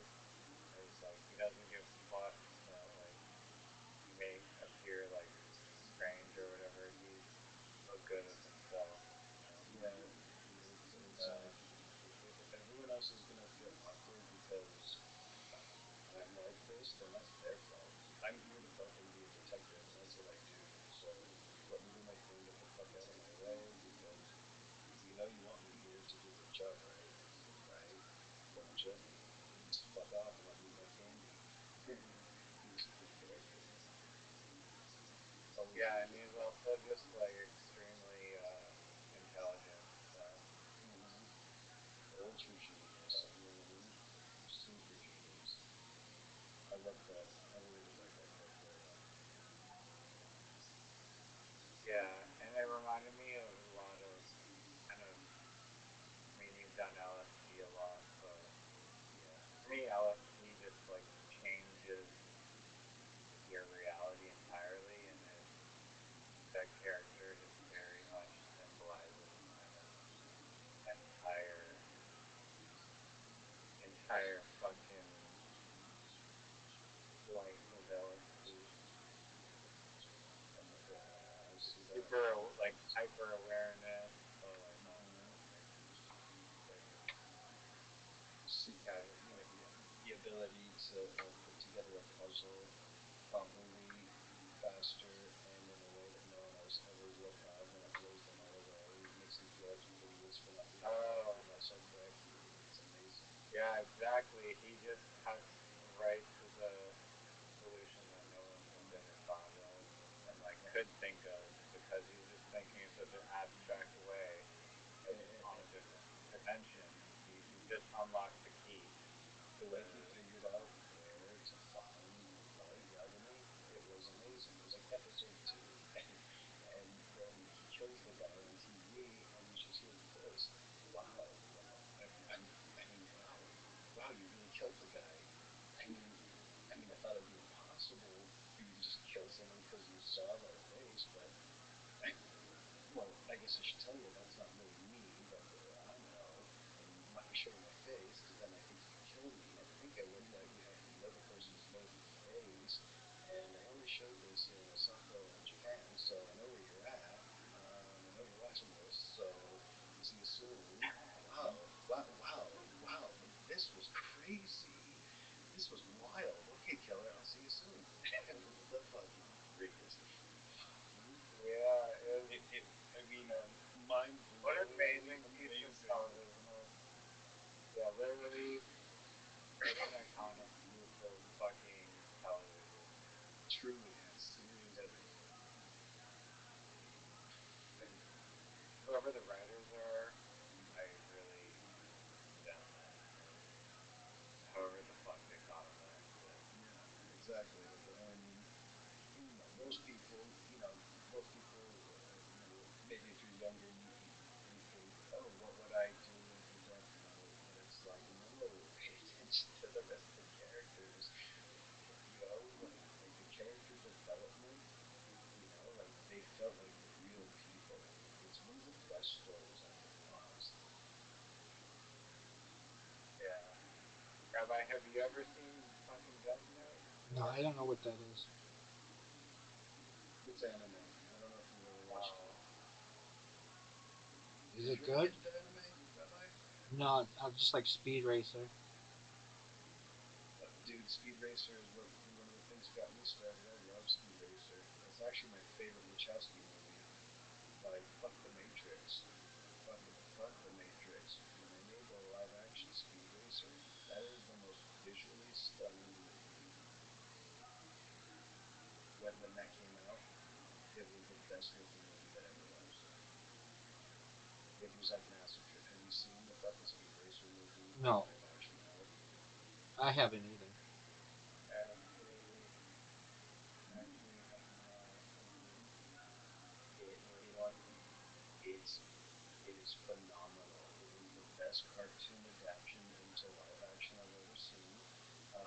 And they still they have animations for like background stuff. I don't know how to explain it. It is so visually appealing. It is like psychedelics, but without psychedelics. And I mean, I have goosebumps right now thinking about it. It is it might be on HBO Max right now, or Max, whatever they call it. It is the best movie that the Is it like Wachowskis ever made. I mean, you've seen Ghost in the Shell. I imagine that's a Wachowski's too. Yeah, I saw Is Ghost in it, the Shell. is it like that animation? No, Ghost in the Shell is like all. It's like it's like more adult, not adult. Because when I say adult, like it's not sexual. I guess some, but the Speed Racer, I guess you could say, is more family friendly. You could watch it with like anyone in your family. Like you're not gonna feel like there's anything bad going on, unless you don't want Speed The to be visuals are amazing. absolutely phenomenal. The story's good. I mean, Speed Racer. It's about a boy who likes to drive fast, and his family builds the car. So, it's a pretty basic story. It's pretty simple layout. Hope you win the race. We're rooting for the good guy. You know what I mean? Um, so it's not like a really deep, like intrigue. They add intrigue, and our rivals have a plan to get us. But it, it's more on like the family friendly side, but visually phenomenal, phenomenal. My favorite movie, and it's like Japanese animation that they made into an American movie and it's good. That's just not real. You know what I mean? Like Dragon Ball. That shit doesn't happen. But the Wachowskis did such a bang up job.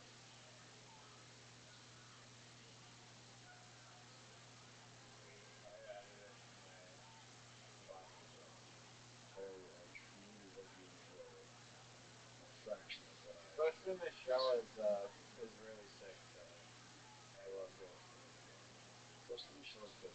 Ghost in the Shell is good, and It's like the Matrix of animation. yeah, yeah, exactly. It's like the Matrix of animation. I'm trying to think. I mean, I do like a lot of different anime. I mean, Dragon Ball was the one that really, really got me hooked on Pokemon Dragon Ball. anime is not honestly. I like Pokemon animation. Yeah, I love fucking the amazing. Like to see the Pokemon animated is like so awesome and yeah, it's fun. It's real fun. I like the very games. chill. Super chill, yeah. I feel like animation just like relaxes me a lot. I'm with you. Just I actually I just downloaded some cartoons earlier. Animations or cartoons sounds like it's more like maybe the kids version, but I downloaded a couple things like that guy I was talking about earlier, RabbiRothschild. He makes like it's animated, but it's intended for adults. You know what I mean? So who knows? I'm a big fan of animation as well. Ugh, sorry, I think I'm getting tired now. Oh, and I downloaded what else? The Alejandro Jodorowsky films, It's Echoes of the Mountain, Sent to Sun World, Short Well, Story. Rakshi did Spider Man. He Spider-Man. I don't know. Rothschild is like he was always very fascinated with counterculture and everything, and so he had that rebel attitude where people felt very comfortable to fire him from a project he'd be working on. So he would sometimes even didn't finish a lot of the stuff he started. Like he did the Lord of the Rings animated movie, but they didn't let him do the other half. They sold the contract to the company that did The Hobbit to finish so they didn't even let him make the full Lord of the Rings. You know what I mean? And he loved Lord of the Rings like Peter Jackson. He wanted to do Justice League a big 2-part movie where there'd be one, two movies that encapsulate all three of the books. They let him do one movie, which was 1.5 books, and then they let someone else do the other 1.5. It's, you know, I like his story too. He's a Palestinian Jew who grew up in Brooklyn, and he has an outlook on life that comes through, you know, he always felt like an outsider no matter what community he was in. He grew up in the Bronx in the 60s and 70s, so he was there for like that hippie revolution. Um, you know, there he resonated with the counterculture, and what worked for him. So he developed an animation style where he would basically take a real time look at 4 human beings, and then he would take the film negatives and like they would trace and make animation so that his animation, it moves like people move because he traced film. Do you know what I mean? Like, I don't know how to put it. He came up with this way to, how do you want to draw people? Should we make them look like cartoons? No, let's draw them in the exact shape proportion and, scale that humans would be. So let's just film humans and trace that and then animate it. So it didn't double work. He basically film a movie and then draw on top of it so it would be animated. But then he does these great negative space things with it where um, it's really hard to. His animation style is something special. And a lot of other people ended up using it later on, but he he really perfected that particular. I don't know. I think some people might not like it. In a way, it could look lazy, but at the same time, the 60s and 70s is kind of like a new form of practical effects, and they didn't have computers back then, so you had to, I don't know. I appreciate it. Yeah, no, the old style of animation, they would be like drawing on physical pieces of paper, and they'd be like basically alternating. Like it would be like kind of a start frame, a mid frame, and an end frame of an animation, and then they're literally physically flipping papers to kind of gauge like between the start, middle, and end frame of like a little tiny like one to like 2 second like sequence or whatever, like where to draw like fill in the middle part of it. And now it's just a totally different process with Exactly. digital method. It was so much more arduous back then to I mean, you to got to imagine animate if you things, but if you they wanted to also make just what was it? they No, also just just like amped down the frames per second. You couldn't make it like 60 frames per second unless you wanted to. Yeah, I that's had a budget exactly of what like I was gonna say. $15 million. Imagine trying to make draw hand draw 15 even is still a lot of work. 60 frames, they were doing like 20 frames a second, and that's why animation doesn't have speed. Um, it's not feasible to take 10 years to make a 1 hour cartoon.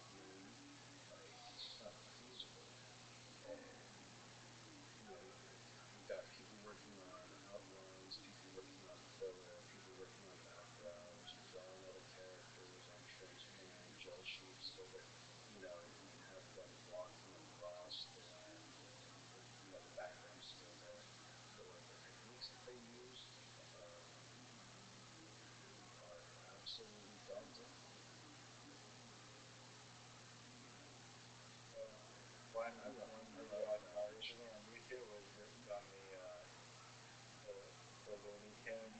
There's just like a video fully dedicated to admiring the background art for Looney Tunes. Yes, that's one thing that I would talk to my friend about because he's an artist and I'm good at characters and stuff, but he had a great ability to do like detailed work, and I tried to collaborate with him to get him to draw background for me so that I could put characters in the worlds that we create. We don't we're not friends anymore, unfortunately.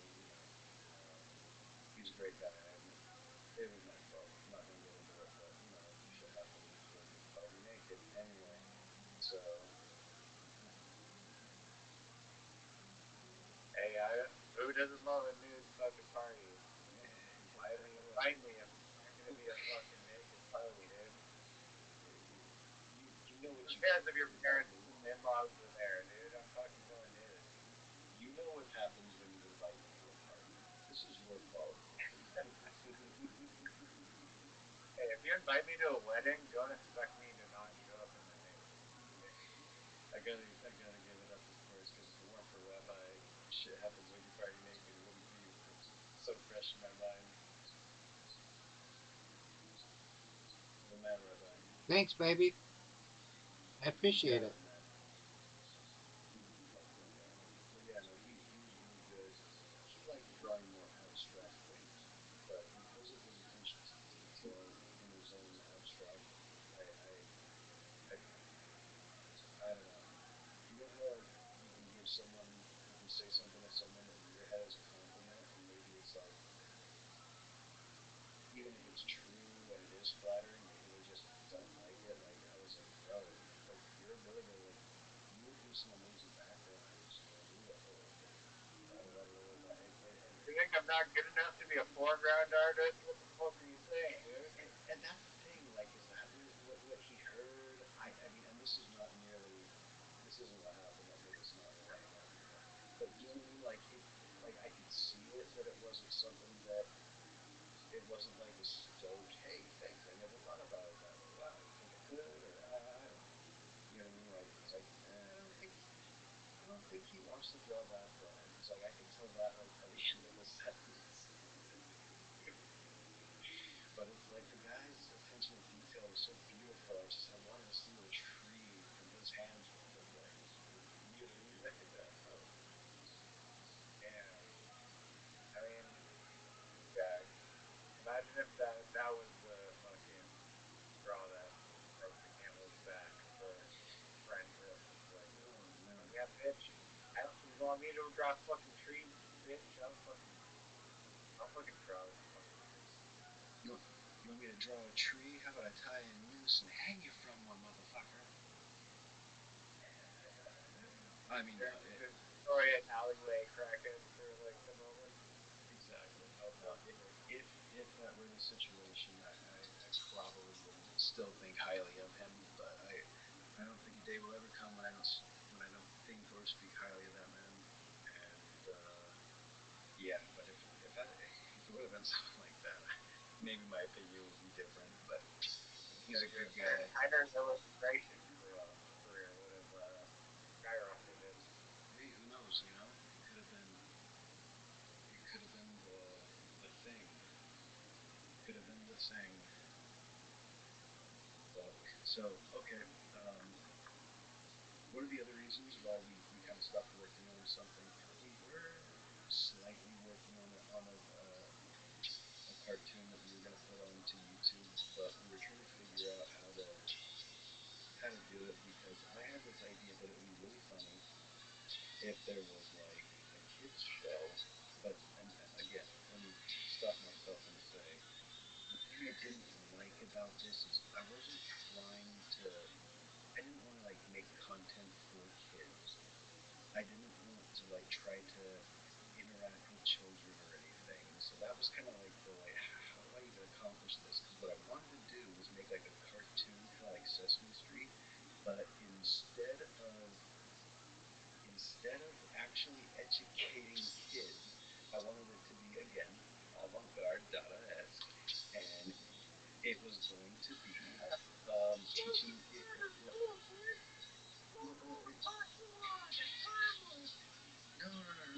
was about like conspiracy theories. So it's like imagine like imagine if you and your wife are a conspiracy theorist, and it's like you just don't have time to teach your kids about the Zapruder film, right? There should be a cartoon that teaches these kids about the grassy knoll. And and so I had this funny idea. So I had Wait, two can you repeat that? The grassy knoll? The grassy knoll? I wish. the grassy knoll. Rabbi, you hear what I'm Yeah. saying though? Can you imagine that? Imagine like a kids show. But all right, so now I want to tell you. Um, Here were the two characters, the two cartoon characters who were basically it was kind of a mix between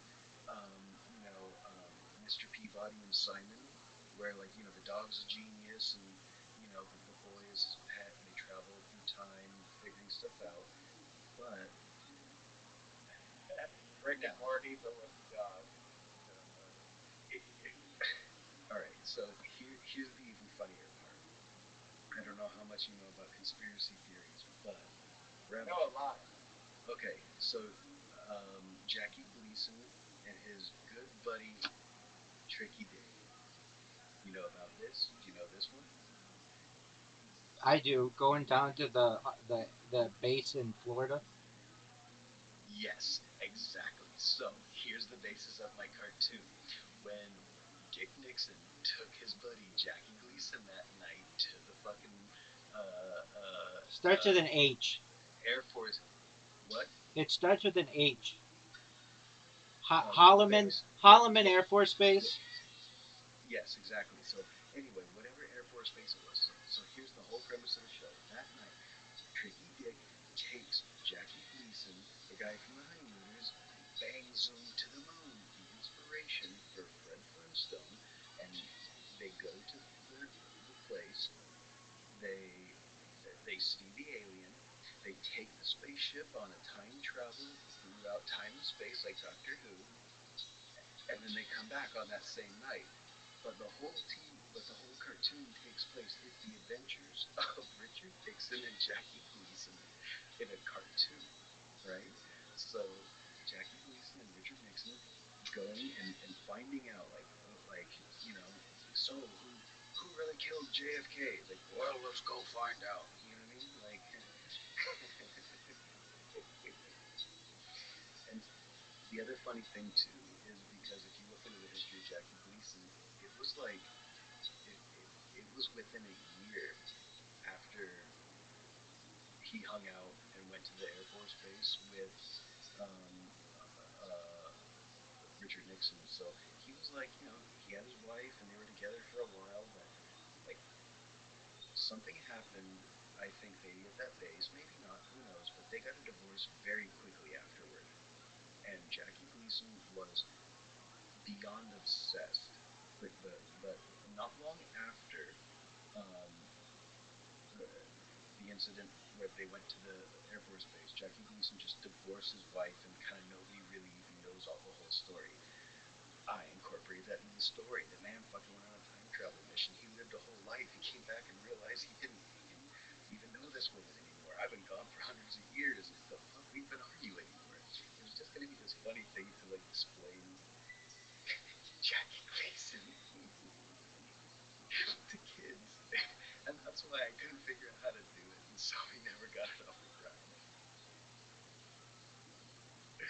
But imagine me sitting there trying to draw, a cartoon version of Dick Nixon that doesn't look like Futurama, and then I'm trying to explain to my friend, basically, I only have to do Fred Flintstone because he's Jackie Gleason, but it can't be Fred Flintstone. It has to be a little different. So like constant reiterations of I don't know. It was funny.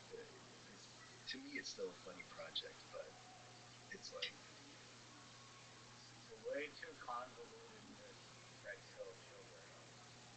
exactly, exactly. It's like I'm trying to red pill people, and it's only for an audience of, but it's not really for kids. You know what I mean? Like it was Jackie Gleason and Richard Nixon. I was gonna have them. They were gonna have fucking whiskey in their hand. There was gonna be bourbon in their hand every fucking scene. Scotch rocks or something. They were always going to be drinking, but not talking about it. Because these Yeah, guys are no, kind no, of no. The funniest, like, it's like, I know there's this like subconscious humor is when you stage an animation show as a kids show, and that then was you what can it make is. it fucking like completely absurd and about whatever Yes, other topic, but then just like this additional layer of just like, oh, this is like meant for kids, just makes it so much fucking funnier. I was exactly. gonna do that with the show that I came up with this year called Laguna Beach Surfer Puppies, but it's just gonna be like this fucking like retarded ass Dog, that animated could be really big, dude. talk like Dog, that I could be really I big. know, right?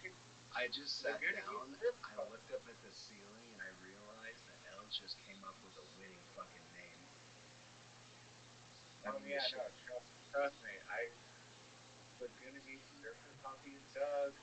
It's like a really like retarded fucking animation show with just like all these extremely bizarre fucking plots intertwined with each episode. Exactly. Yeah, I love it. I love it. You know what I mean? Have you ever watched Adventure Time? I have, and that is a really beautiful show while you're fucking stoned on marijuana. I absolutely agree. You try it on It's like if you're not on marijuana, then you don't deserve to fucking watch that show. It's literally designed for fucking marijuana kids. at the very least. I mean, one episode that they stopped showing. I'll tell you the episode that got me. I thought it was going to be some kind of kids show, but then they're in this magical world, and he's trying to impress Princess Bubblegum um, with, at the science fair. So he goes to Choose News, and Choose News gives him the glasses, and he's like, "Here, put on these glasses, and you'll be extra smart." And so he puts on the glasses, and he has and the glasses magically make him smarter. And he has like this rant. He goes, "Oh, I understand. Everything that's big in the universe is a giant version of that which is small, and everything that's smaller is a reflection of that which is bigger, and everything in the world is connected in a way through this, and there's dimethyltryptamine in my brain that's allowing me to perceive the world around me." And I stopped and I said, "Am I watching a cartoon show?" And the main character just said dimethyltryptamine, and I rewound it, and sure as shit, he talks about DMT. And I said, "This is not exactly a kid's show, is it? Let me give this another look." And then, and then it broke my heart because I realized that Ice Cube is not a bad guy. He's a poor fucking sad victim. Poor Simon. I love it, yeah. Bro. Yeah, Did you exactly. send I'm me looking this at it right now. photo that I sent you? I'm looking at the photo, yeah. Yes, I do. So, Yeah, I made that coming off of a MDMA trip, and man, fuck I yeah, mean, dude. this is what fucking artwork to me is. It's just a amalgamation of just insane color condensed into this fucking like little isotope of a fucking thing, and then it just releases this fucking hit of dopamine in your brain from just looking at it because there's so much potency in it, and There's that's some what good, that's there's a lot of summertime. good. So I look at this and I think to myself, Riser is probably a fan of Beeple. Oh, Beeple crab? Crap, okay, maybe not. No, no, no, Beeple. Do you mean like Beeple, the Blender artist? Yeah, but he did other stuff before. But like with like the color and saturation, it's not the same or anything because he like augments things in different ways. But for some reason it popped in my mind like it reminds me of some things. Maybe it wasn't Beeple, but I could have swore it was Beeple that I was thinking of.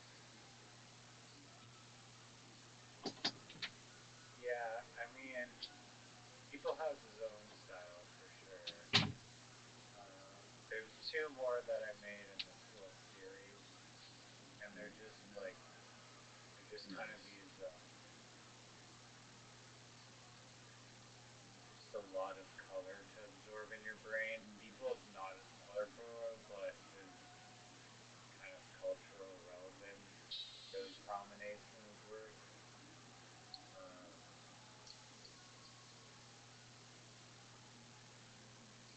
I don't I don't I don't have anything against people, and I think that his work is pretty sick. But for me, it's just like the colors is what matters primarily, along with the subject and combining them all into this clusterfuck of like awesomeness. You, Uh, I'm Speed looking at your Racer art. on MDMA or hallucinogens. You Well, wrote this. because your artwork, genuinely, because of all the colors, I know that you are going to appreciate Speed Racer now. If this is the art you make, you're gonna really like the usage of fucking colors in Speed Racer, bro.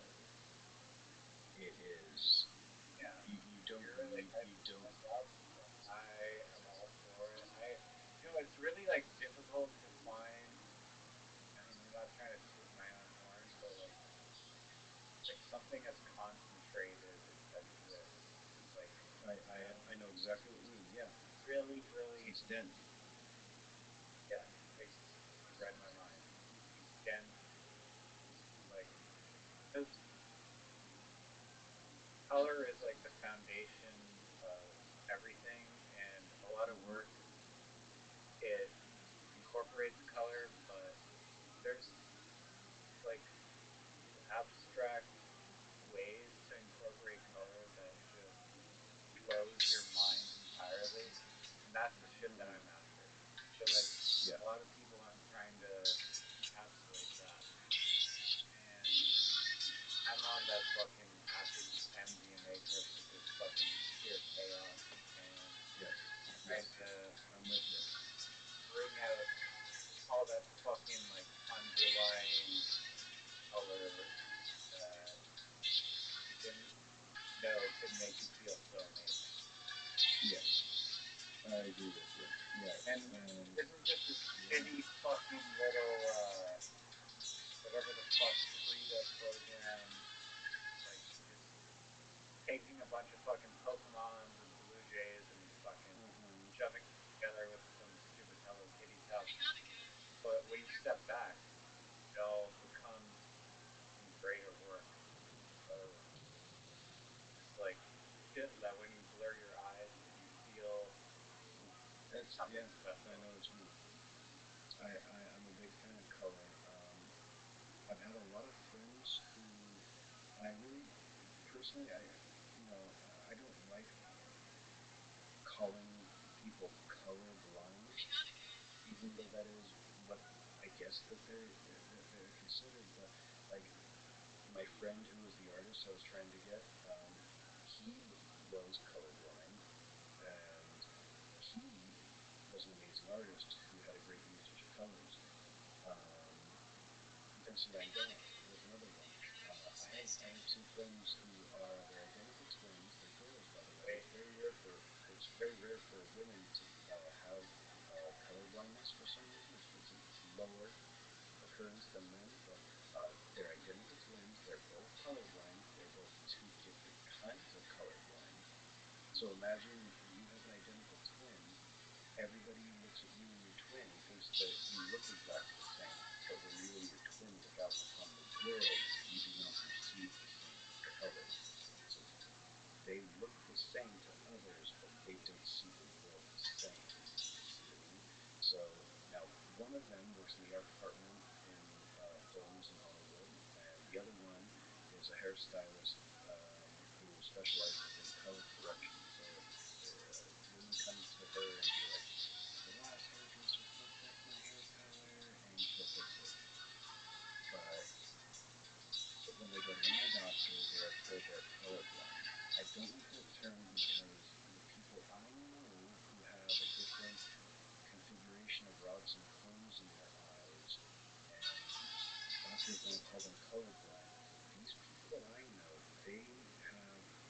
different grasp on color. Not an inferior one, not a blindness. It is an altogether different perspective that I've only known these people to be able to use color to their advantage. And that's something that fascinates me. So I have no issues seeing color. I'm still staring at your fucking picture, but I like color. I like hallucinogens and things that make your eyes see colors more. So I mean, this was right up my alley. Like I said, I watch those cartoons, like uh, Adventure Time. Adventure Time, you know, is like that sometimes. Just a mind fuck, and obviously, that you've incorporated it here. I like it. I like it a lot. I don't like art. I like art, and I like the usage of color. Fuck no, I'm not a speed racer. Yeah, I'm definitely gonna have to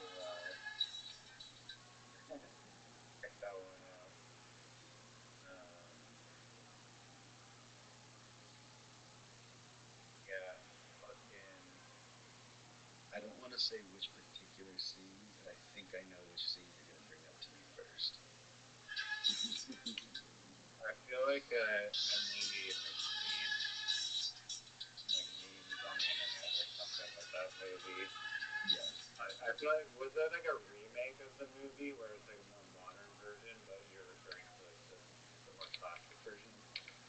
I'm talking about the Wachowski movie, so I'm talking about the movie that came out with Emil Hirsch. It had Christina Ricci, it had Susan Sarandon, it had John Goodman, it had Malik Wolf, whatever the fuck his name is, the guy who was on Lost. Um, yeah, it came out in the 2000s, probably 2011 maybe. There was a remake, if I remember correctly. There was a remake. There was a remake cartoon show, but the only movie that was made by the Wachowskis is the one I'm talking about. Please watch the cartoon. It's a phenomenal cartoon. But as far as like the visual appeal of the movie, that's what I want you to watch because it's good. Man, Wachowski is such a funny last name. Like, how does anyone take you seriously when your last name is Wachowski? Well, let's be honest. The Polish people have always had a problem with people not taking them seriously, and we don't need to add to that here. I'm sorry. It's not funny. It's just of all the, Have you all the ever been names for you to pick up. Have you ever been to Poland, Star No, Mark? no. I've met a lot of Polish people. Always seemed just like everyone else to me. So I don't know, but people make jokes and people always say like, stuff about Polish people. I'll tell you what though, man, they got better hot dogs in Germany. Polish dogs, that's what's up. Far from the Thames. You been to Europe though? Imagine. No, no, I've not, man. Really? No Sorry, way. I'm a sheltered motherfucker. I've been all over America, but yeah, dude. You never been to Scandinavia or the Middle East or fucking anywhere? No, I'm You ever married the been Middle across the East. sea? No, dude. Never been across the sea. No, I've been to Mexico. That's it. Really? So you've never gone across No, Atlantic dude. Ocean? Shit's fallen through a lot of times. I was supposed to go to Romania. I was supposed to go to a lot of times. Shit falls apart. Maybe it's my fault. I'm probably a bad planner. No, it's all good. You still got the rest of the time to get Oh there. yeah. I mean, Yeah. If everything works out, maybe I'll just walk the earth for the rest of my life. I want to be like Kwai Chang Caine. You know what I mean? Except I'm not gonna try to fix no problems when I get there. I'm just here to work. I'm just here to observe. But I want to walk the earth like Kwai Chang Caine, Kung Fu. That's the you're gonna be ultimate like goal. Poseidon. You're just gonna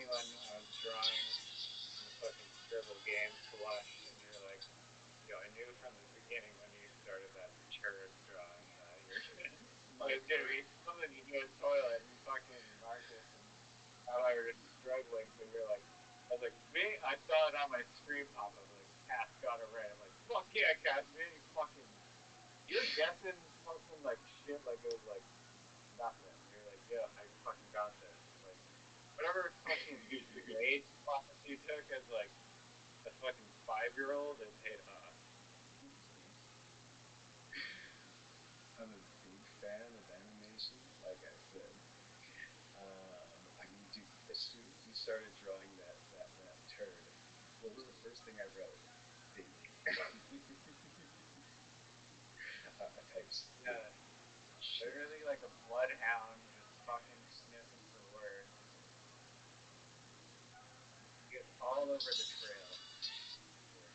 I mean, slush is not an obvious like little No, no, interpretation he from did a great job what through the whole I thing. you know, people are like Bravo is like, yo, handle. How it has to be No, handle. I'm like, I know. no man. It's what the handle Look, does. look a little deeper. 7 invented time. Take it easy. It's the tough part. You know what I mean? You have to forcibly That's the get. worst part of the charades. Like you want to give them you want to push them. You want to lead I them to the know. answer. You want to give I it know. away. You're like This is here, what take I was like. this thing, but not this thing. Mm-hmm. It's like, what am I supposed to do? Tell you? Yeah. It No, rhymes but with Seabass. but the toilet was great. It was. I'm like, I'm sitting there and just like, all right, toilet. Like this is that. Is it the shit in the toilet? What is it? Okay, who's trying to sleep next? Da, da, da, da. But yeah, that abstract thinking. And sometimes non-verbal signals can help. Help And with that. it's also like the sequence of events. Like you see the turd, you see the toilet, you now see the handle last, and then I'm pointing arrows and circling the handle. Like, okay, what does this handle have to do with As this soon as you, overall picture? yeah, And then you answered it. I was so mad. Fuck yeah. I was like, fuck, I can't believe it took me this long to guess flush. I was like, I got it before you, like as you were starting to gesture toward the handle, I was like, flush. Yeah, I mean it could be a lot of things. It could like shit as in fucking whatever poop. Like I don't know, a lot of biological functions, but that made me legitimately salute you in that moment. Thank I you, feel like I thank fucking salute this guy right now. fucking a man. Like But yeah, you dude, can't play my shitty drawings on this fucking one. You're the no, best. dude, that was a good one. That was a great one.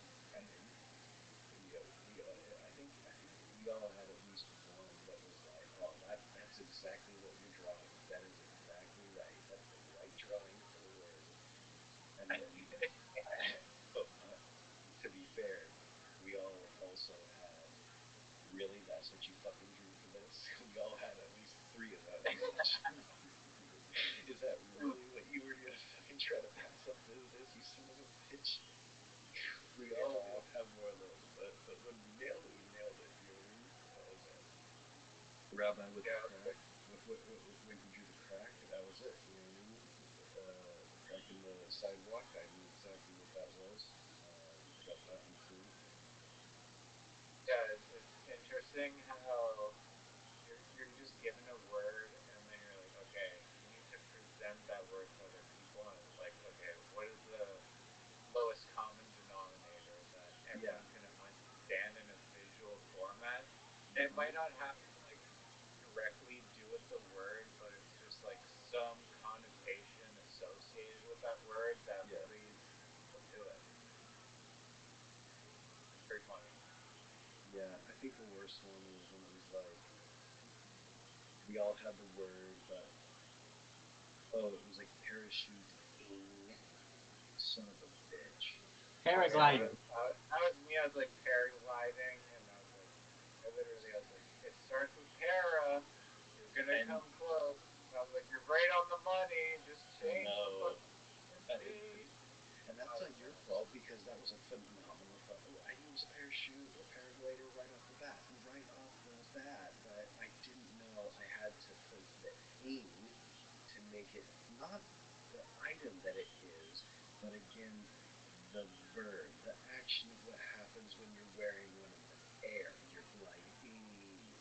So it's like the past, present, or future tense of the words are adding into it. So it's like, But that I kind of I was like maybe that's the game's fault because should it only select like fucking adjectives like paraglide or whatever, but it's kind of free reign. But I mean, in my mind, you guys, if you guess paraglide, you deserve to win that one because I think so, and we all did. We all got that one. You know what I mean? Basically, except yeah, that was a fun one.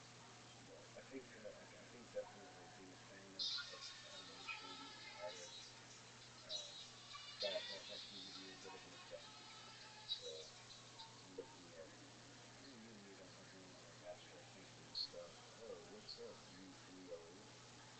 You flow? How you doing? you blow. Nice What having you up? on. Oh, goodbye, you flow.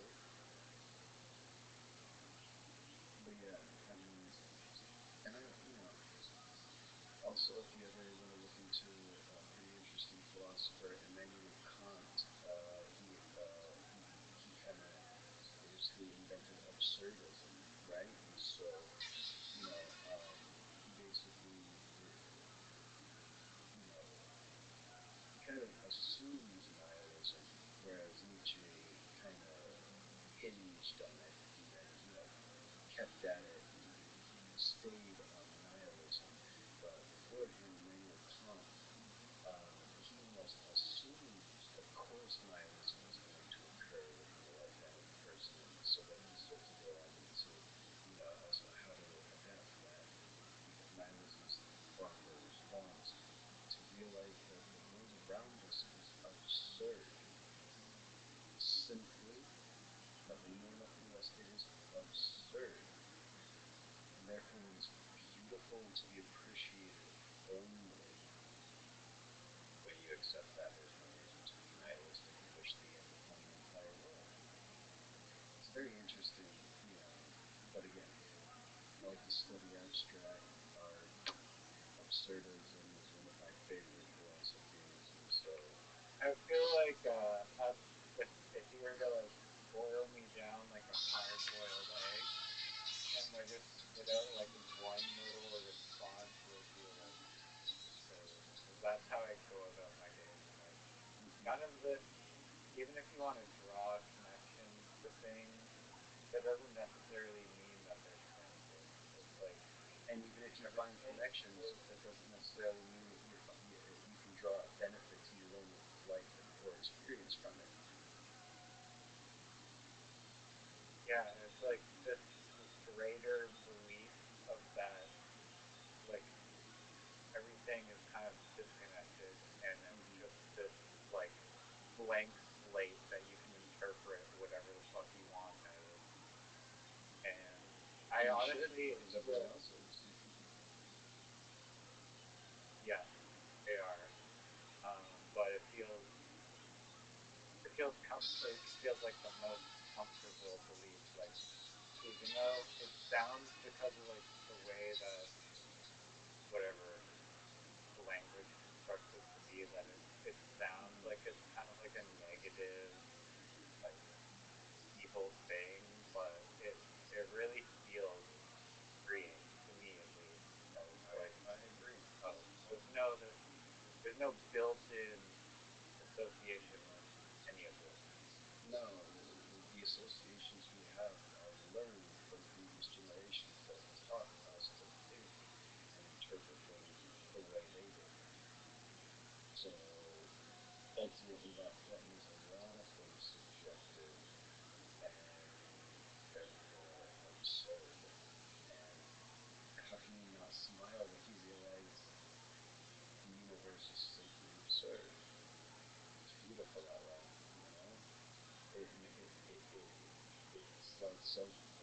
justification for stopping smoking roses. Well, why wouldn't I? What would be more important? Everything else is absurd, you know? I don't know. I have my dark moments too, but Yeah, philosophy and absurdism absolutely bring me back to that. Yeah, skies are blue, aren't they?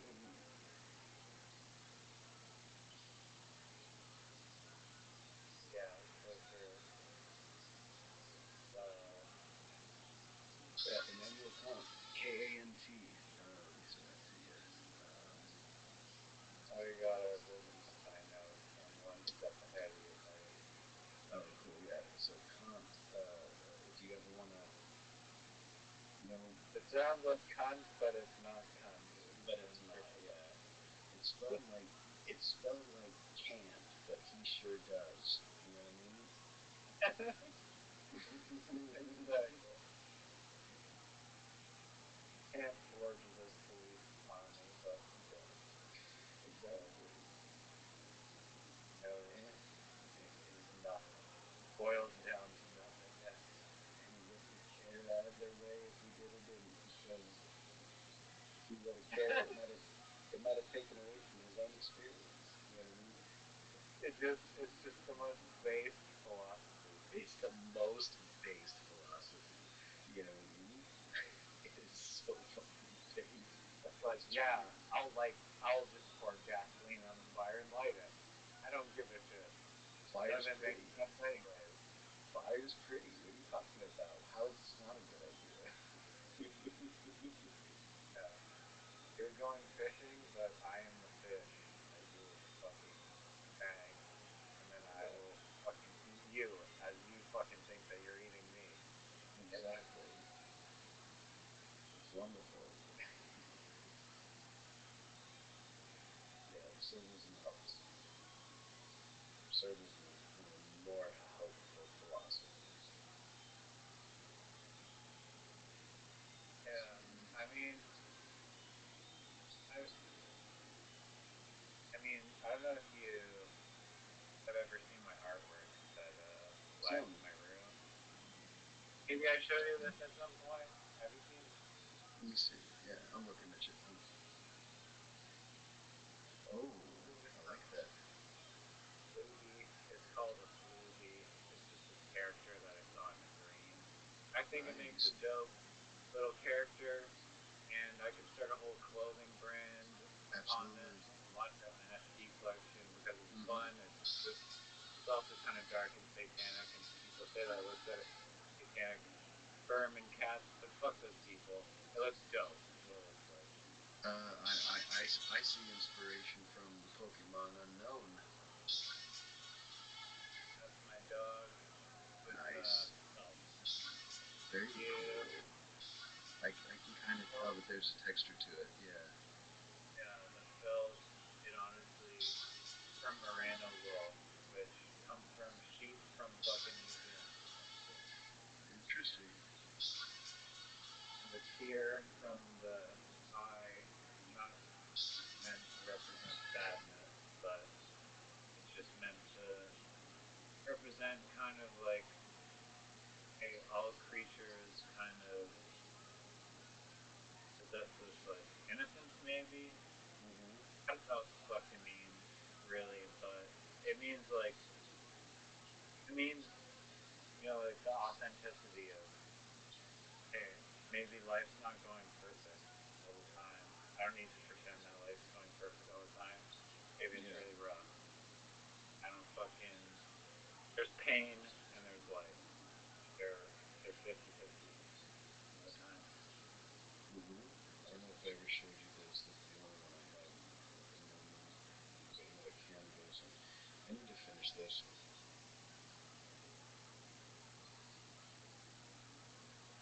Like you have some artwork that you made. It's been a while. I just sent you a picture of paint that I like to use oils. I like to use oil paint. That shit's hard, bro. I don't know. I hate People are using like, acrylic. yo, it doesn't dry as quick, so it's literally has to be patient. Oh no, I used the alfresco method. I did this in like an hour and a half, 2 hours, and then I got frustrated and I scraped off the waterfall. You can see that I scraped the waterfall off in the front, but I did this in just 2 hours. So this is What the is first it thing I mean ever to painted. you? What does it mean Um, to you? well, I lived on I mean, Hawaii. it I seems really, like Hawaii dish. It yeah, seems like Hawaii. yeah. I didn't have a picture. I just wanted to draw from memory. Um, I used to work on giving tours of the Nepali coast, so I really like the mountains. I really like the island. I like the idea of, I kind of like solitude. And the Golden Dawn, kind of like day breaking, but also kind of is reminiscent of Aleister Crowley's Ordo Templi Orientis, you know what I mean? And the Order of the Golden Dawn, like old esoteric um, Hermetic Brotherhood, magical society stuff. So there's a Golden Dawn, but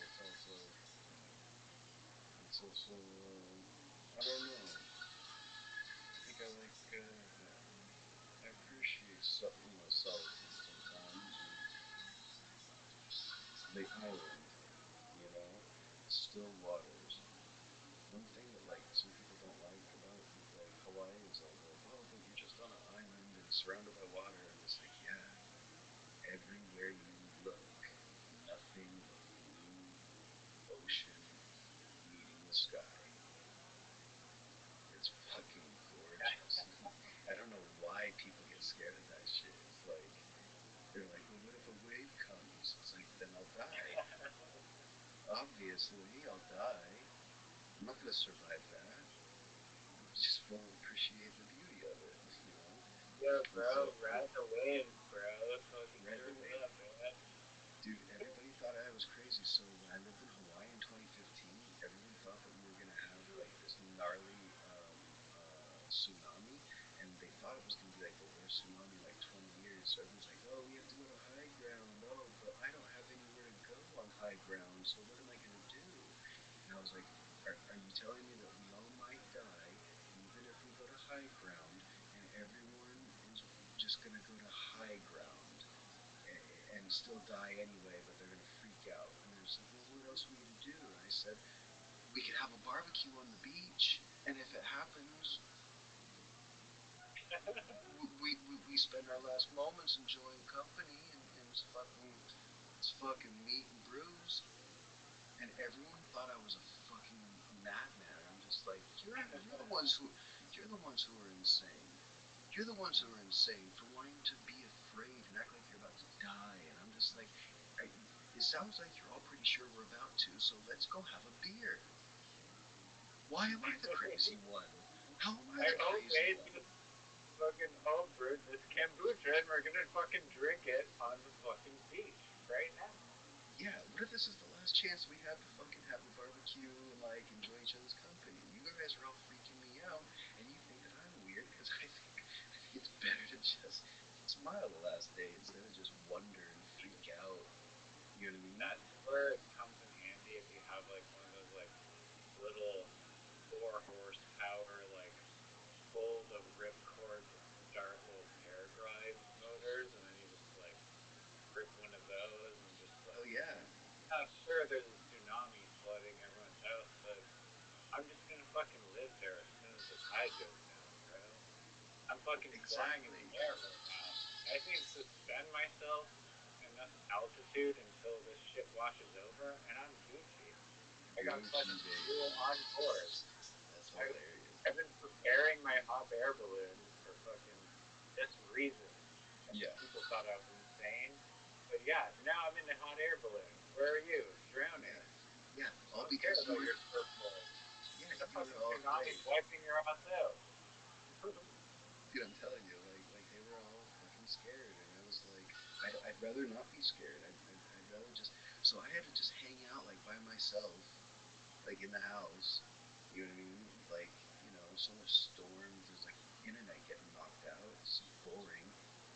It's like we could have been having a beer, guys. You know what I mean? And we all live too, by the way. Obviously, here I am. So it's like all of their fucking bitching for nothing. We should have had a beer. We should, you see what I mean? Like, it doesn't matter which way you cut it. The right choice was for all of us to go have a fucking barbecue. And I'm still so annoyed at everyone who's like, pussy, just fucking enjoy the last moment of your life if you're so sure it's coming. You know what I mean? Like, smile. That means shake hands with the Grim Reaper because he's coming for us all one day.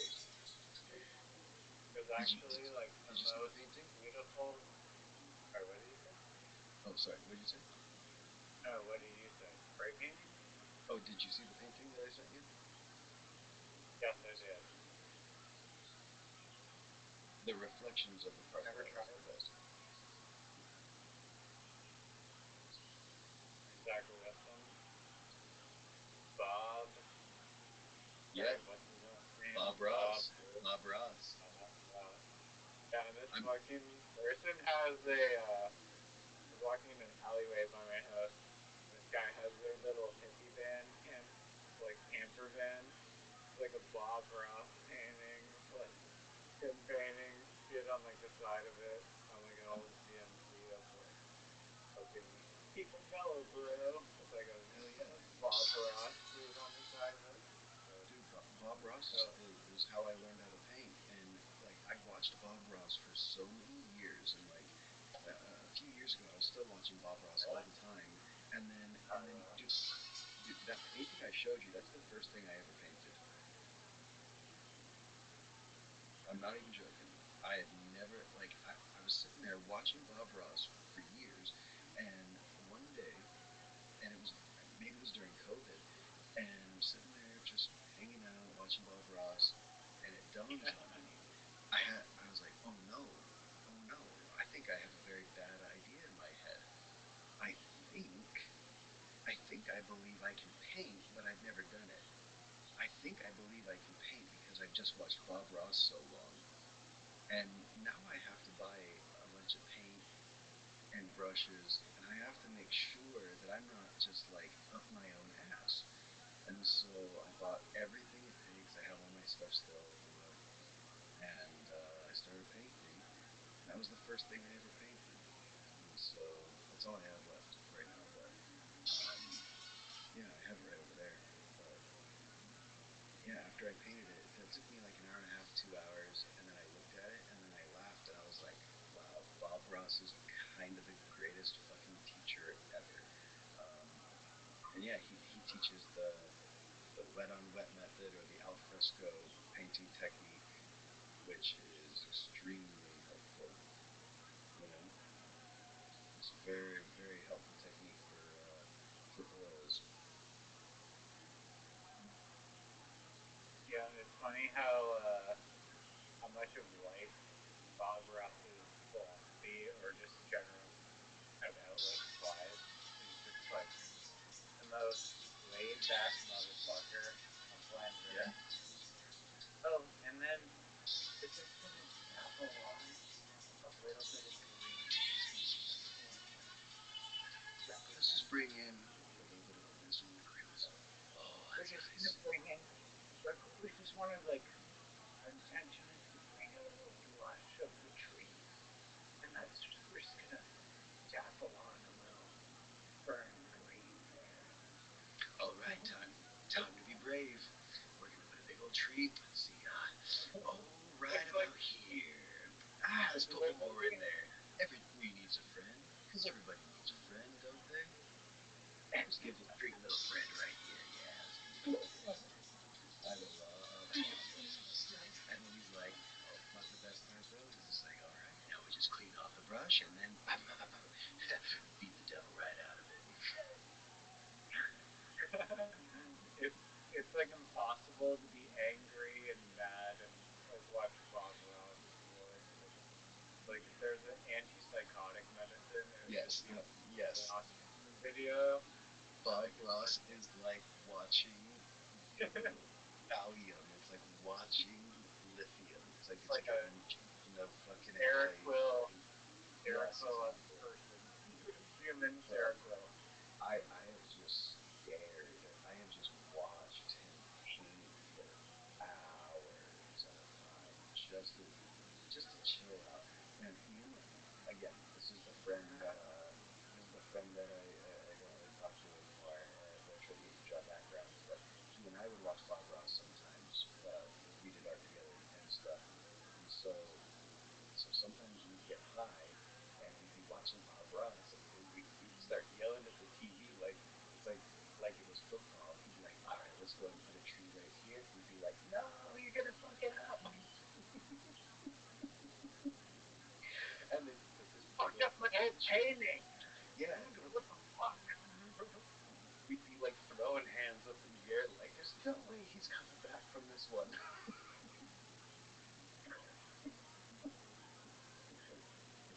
Dude, my fucking tundra is fucked now because you fucking wanted to put cypress in there. What the fuck's the cypress doing with So fucking, and then here he comes. He comes with the white and blue, and all of a sudden there's snow on the fucking cypress, and you're just like, yeah, it fits in the painting. Son of a bitch. He put snow on the tree. That motherfucker, he knows what he's doing. There's snow on the tree.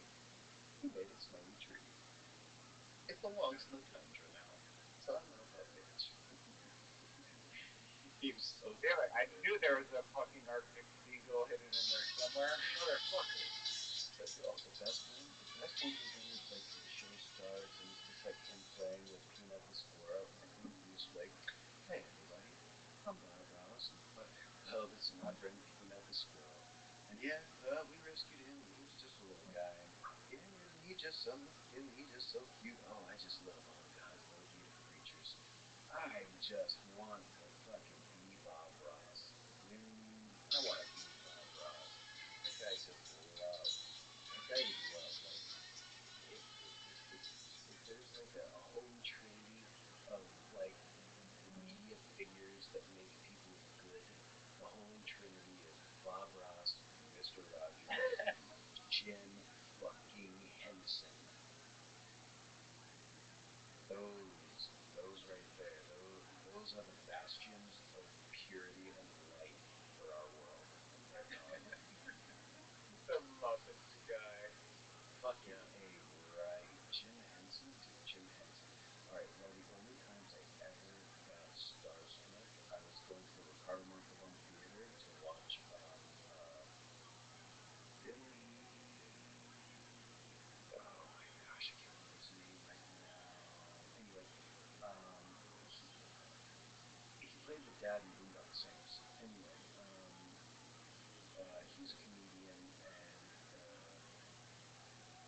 Scottish guy. Anyway, I went there and we go up to the Lacole, we get our tickets, and we're gonna chat. And I turn my head and I got chills. I turned back to the girl I'm with, and she's just like, what is it?" And I was like, "Don't look now, but I think right behind me, I think that's." And I'm like, I lived in Hollywood. I worked in, I saw celebrities every fucking day. I took the order. It was boring at that point. The only celebrity that ever made me starstruck was, well, Leonard Nimoy too, but um, I was standing there. I turn around and I'm just like, okay, don't look, don't look, don't let him know we're looking. I think that's Brian Henson. And she looks at me and she said this. She said, "Who the fuck is Brian Henson?" And the first thought through my head is, "You are not getting fucked tonight." And then the second thought was, "Now I have to explain Brian Henson." And then I said, "That's Jim Henson's son. That man runs Jim Henson Creature Corporation. That's Kermit the Frog's motherfucking brother behind That me." man, that man literally comes fucking blood jive and shoots you. Exactly. I was like, you know what? Never mind. It's probably not him. There's no way that's him. And then I can't help myself. I keep looking over. The guy's 2 feet away from me, and then he says to the two people he's with, "Hang on one sec. Let me go get our tickets." He walks over to the will call and he says, "Hey, I got 3 tickets under Brian Henson," and I mean, it was like electricity through my body. I was like, "It's him!" Period blood on a full moon. Dude, I'm telling you, I went full It werewolf. started fucking ovulating. I was ready to bury this child. I wanted to have his Muppets. full fucking menstrual cycle. Let's go. So fucking, but it was so funny. I she was kind of a friend, and it was her tickets, and they were fucking expensive ass tickets, and I really wanted to go to the show, and I didn't know that they were doing Celebrity Fair. I just wanted to see the show, but Billy Connolly. Anyway, it was a Billy Connolly show. I do like Billy Connolly, and then they were up, and then Brian Henson was there. But in my mind, I just think to myself, I might I might be under obligation to have sex with this girl because she's taking me out on a nice date, you know. But as soon as she was like, "Oh, this is Brian Henson," I knew she was getting nothing, and that girl never got a thing from No me. dicks So for you, dog. No no, fucking dicks for you tonight. You know you Brian fucking Hanson, the sim of fucking son of Kermit the Frog. Get the fuck out of here. I was done with that bitch. You fucked up, ho. You You fucked fucked up. up. You could have just said, "Oh, wow." Instead, you lead me down this road of futility. Oh, and then she got, but I got to meet Eric Idle from Monty Python that night, and she got drunk, and she asked Eric Idle, she's like, "Can I have a picture?" After the show, and he was like, "Can we wait? Can we wait? Can we not do this right now? Can we wait till people leave the theater so that I don't." The man is in his 70s, maybe 80s. He was one of the original cast members of Monty Python, and He he literally asked, has more fucking but goddamn. He has more fucking what's it called? Content. no, Right, I go. know, I know. It's all right. Yeah, no, and so, but so the girl I'm with, she gets a little too drunk, and she's sitting there asking for a picture, and the look on his face was like, "Fuck, I was just trying to enjoy a show tonight," and he knows all these people too, so it's like he's at his friend's show, and so he's just like, I can tell he's like, he doesn't want to do this. Like, can we do this after it clears out? Just a minute. Just I really don't want to draw attention. I really don't want to be rushed for pictures, but I will absolutely take a picture with you in this. And he was really placating the drunk girl I was with, and I was like, Yeah, oh I was, my I was gonna god, say I wish I. So I kept he had telling her, I more was like, head, he had more head fucking hemorrhoids than but so yeah, and he fucking so afterward, and she's like, I want the picture, and I was like, why don't we let him have his night? Da, da, da. And she wanted her picture, so after we waited, and then I took the picture for her. And I'm like feeling like shit because I can tell. First of all, I'm standing in front of one of my comic heroes. You know what I mean? And she's making an ass. And so then I take a picture with her, and then he's like, "Yeah, thank you. Yeah, thank you for being a fan. Okay." And he looks over at me and he says, "Would you like a picture too?" And I could tell he didn't want one. He didn't want any of these pictures. He's trying to just live his life right now. He's an old man. And I looked at him and I said, "Thank you, sir. Um, no, thank you. It'll be all right. I would just like to let you know that I said, but I would just like to say, I've watched you my entire life. You've brought nothing but joy to me and my family. Thank you for everything." And then he smiled. He brightened up, and he was like, "Thank you." And he gave me a genuine thank you. And it's one of those moments you realize you can either get a picture or an autograph, or you can have a cool story. You know what I mean? Yeah, no, that's what like Louis C.K. says. He's like, he has people coming up to him just like for fucking photo, and it's so superficial when you're just Yes. like, oh, just fucking here, let's all look at the camera for 1 second and pretend that we're like homies, Yeah. versus when you actually just engage with them and say like say words to them that actually are even slightly meaningful. Yeah. Like Exactly. everyone is just like, oh, the fucking internet wants to see us together, and that'll boost my. But it's like it's so much more like down to earth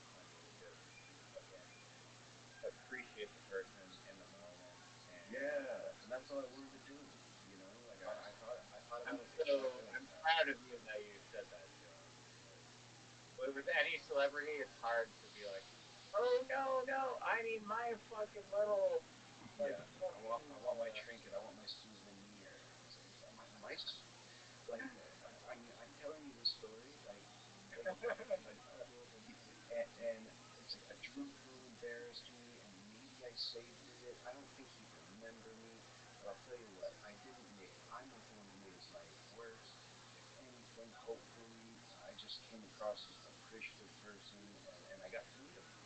And no, you know, maybe you repeat, maybe you say like, oh hey, like you just like repeat some funny line that he said during one obscure scene that he did, and then that triggers a memory of in that scene, and then he fucking gets the giggles.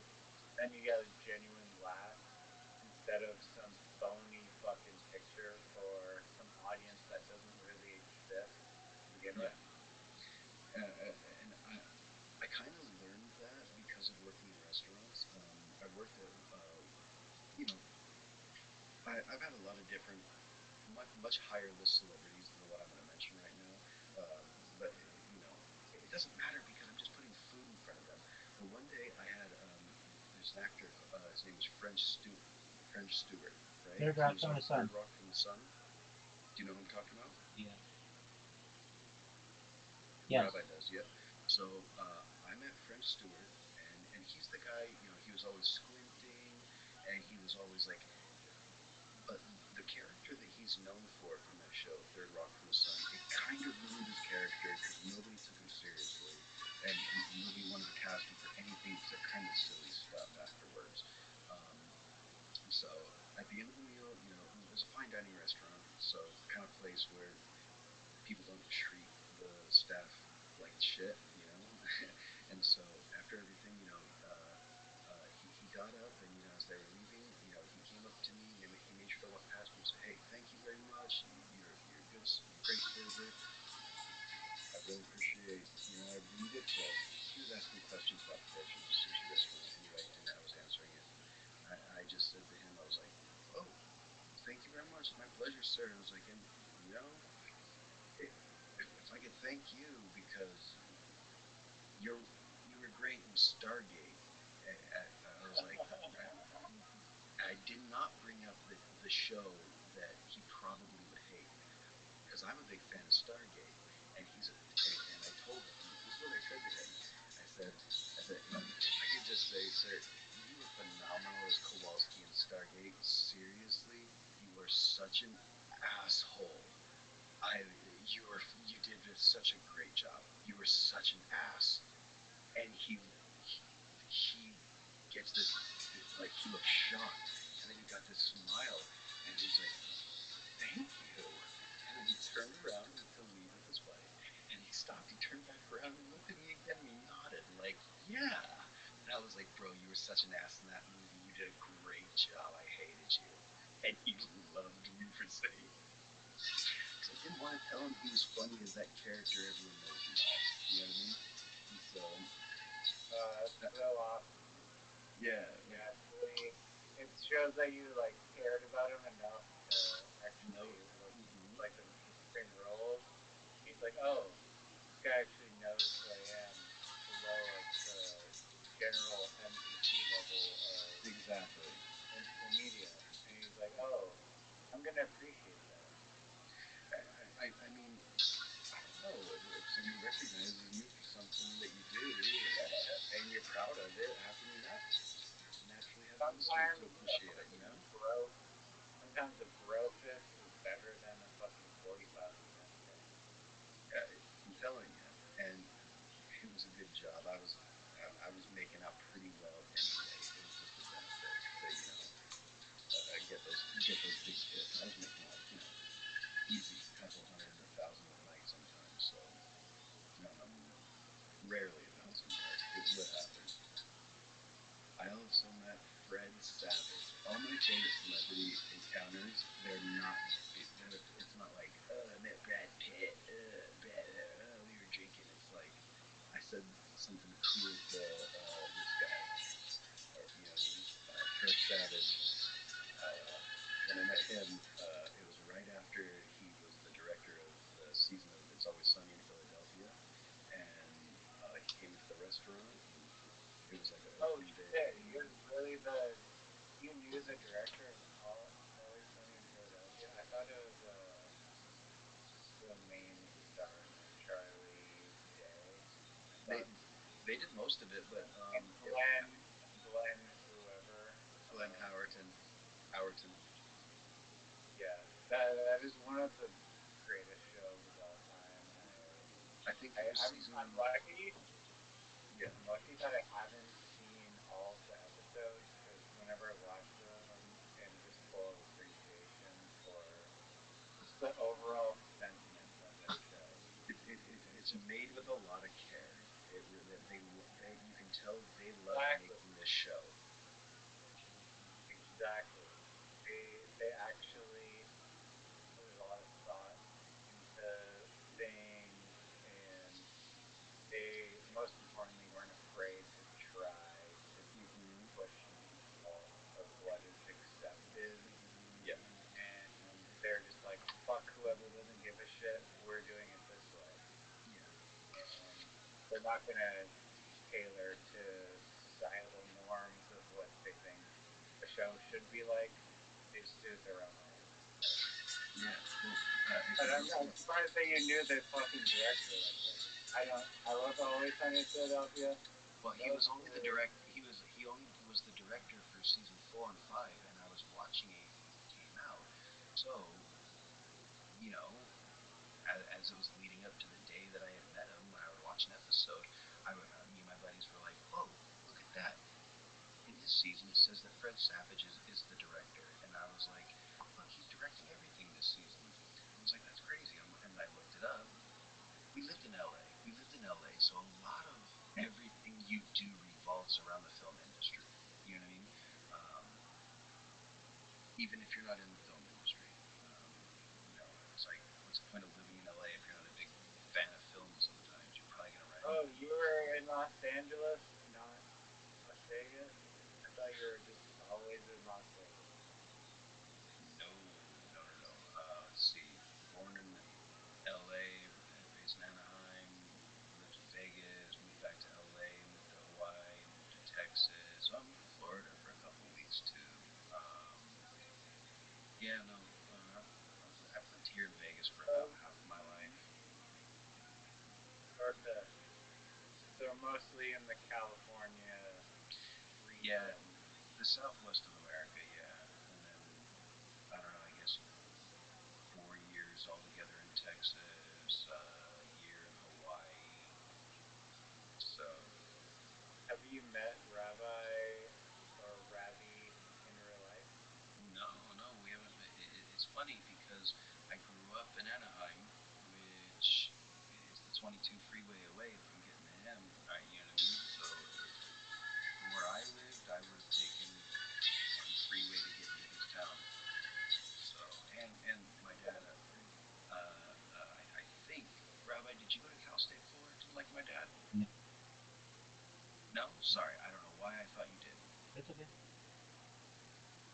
Yeah, Rabbi. Why wouldn't you visit Caspian when you're only one fucking highway away, dog? No, it's We more than that. we didn't know each other back then. Yeah, it's 4 years away. I don't It's care. 4 hours away. You should have. Okay. Hey guys, um, I've been working on this thing. I've got to get some sleep. I have a headache from being up too long. No worries, Um, brother. take care, my All friend. right, man. I Happy love New you Year to you back, guys. guys. Love you guys. I love you more Take than care. fucking It was an absolute pleasure iPhone. whooping ass. I love when we play a game and I don't know who won at the end of it because we're all pretty even. So that's the highest compliment I can pay you guys from a gaming standpoint. Yeah, fucking look out for Zeus, dude. Silent killer. One thing that I want to show you guys before I'm gonna put the finishing touches on this, but I've been just drinking water because I know it's just because I haven't slept. I was up all last night and then up till tonight. Okay, um, so a lot of times, look, I need something to go viral. Okay, it's just as simple as that. And I'm in this Wall Street Bets Discord, and these guys they're really into stocks and stuff. So I made this GIF that is it's censored, but I'm gonna see how it works. So it's here it is. You probably heard it when I talk about it, but here we go. Let's see if we can see if this works. Oh no, it's not good. Nice. Oh, it didn't even go. Hold on a second. Let me see. I have to do it so that.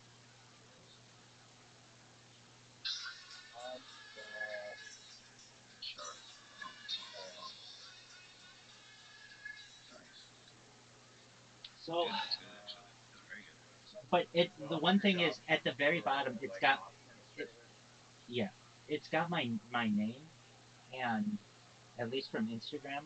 And if I can get these guys to start using this as a GIF, especially on Twitter and all that kind of stuff, it's like a free shout out for me, and they can spread that in a lot of different places. Mm-hmm. So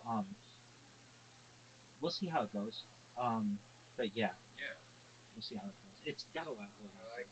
I like how fucking esoteric of a fucking strategy that is. That's a good one. Something's got to work. All right, guys, take care.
It's difficult because Judaism, like any tradition that is thousands of years old and encompasses so many different lands and languages and thinkers, um, it doesn't give a single answer to even simple questions, and for large questions, it certainly doesn't give a single answer. Although Judaism was responsible for introducing the monotheistic idea to the world, it doesn't mean that it's one idea.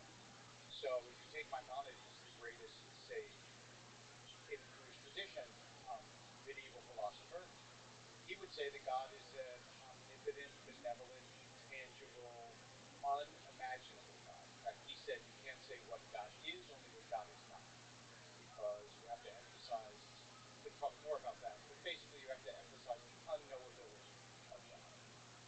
You have a modern philosopher like Heschel, who says that God is a God of pathos, a God of deep feeling, which probably would make Maimonides shiver if he heard such a description. And if you look in the Bible, God is always regretting or having human emotions. So there are so many different kinds of depictions and ideas, and there is this tremendous tension between transcendence and immanence. That is, in the Jewish tradition, God is exquisitely close, God is immanent. In the Talmud words, God is as close as your mouth is to your ear. In other words, whatever you say, God hears it. And yet at the same time, God is unfathomably distant. Sometimes when I speak to high schoolers, I will say, in the Jewish tradition, think of it this way. When you were 2 years old, you had no idea what it was to be a 15-year-old. Not only did you not know, but you didn't know what you didn't know. We conceive of God as being more, the distance between God and human beings is far greater than the distance between a 2-year-old and a 15-year-old. So when we speak about God, we have to acknowledge how limited we really are.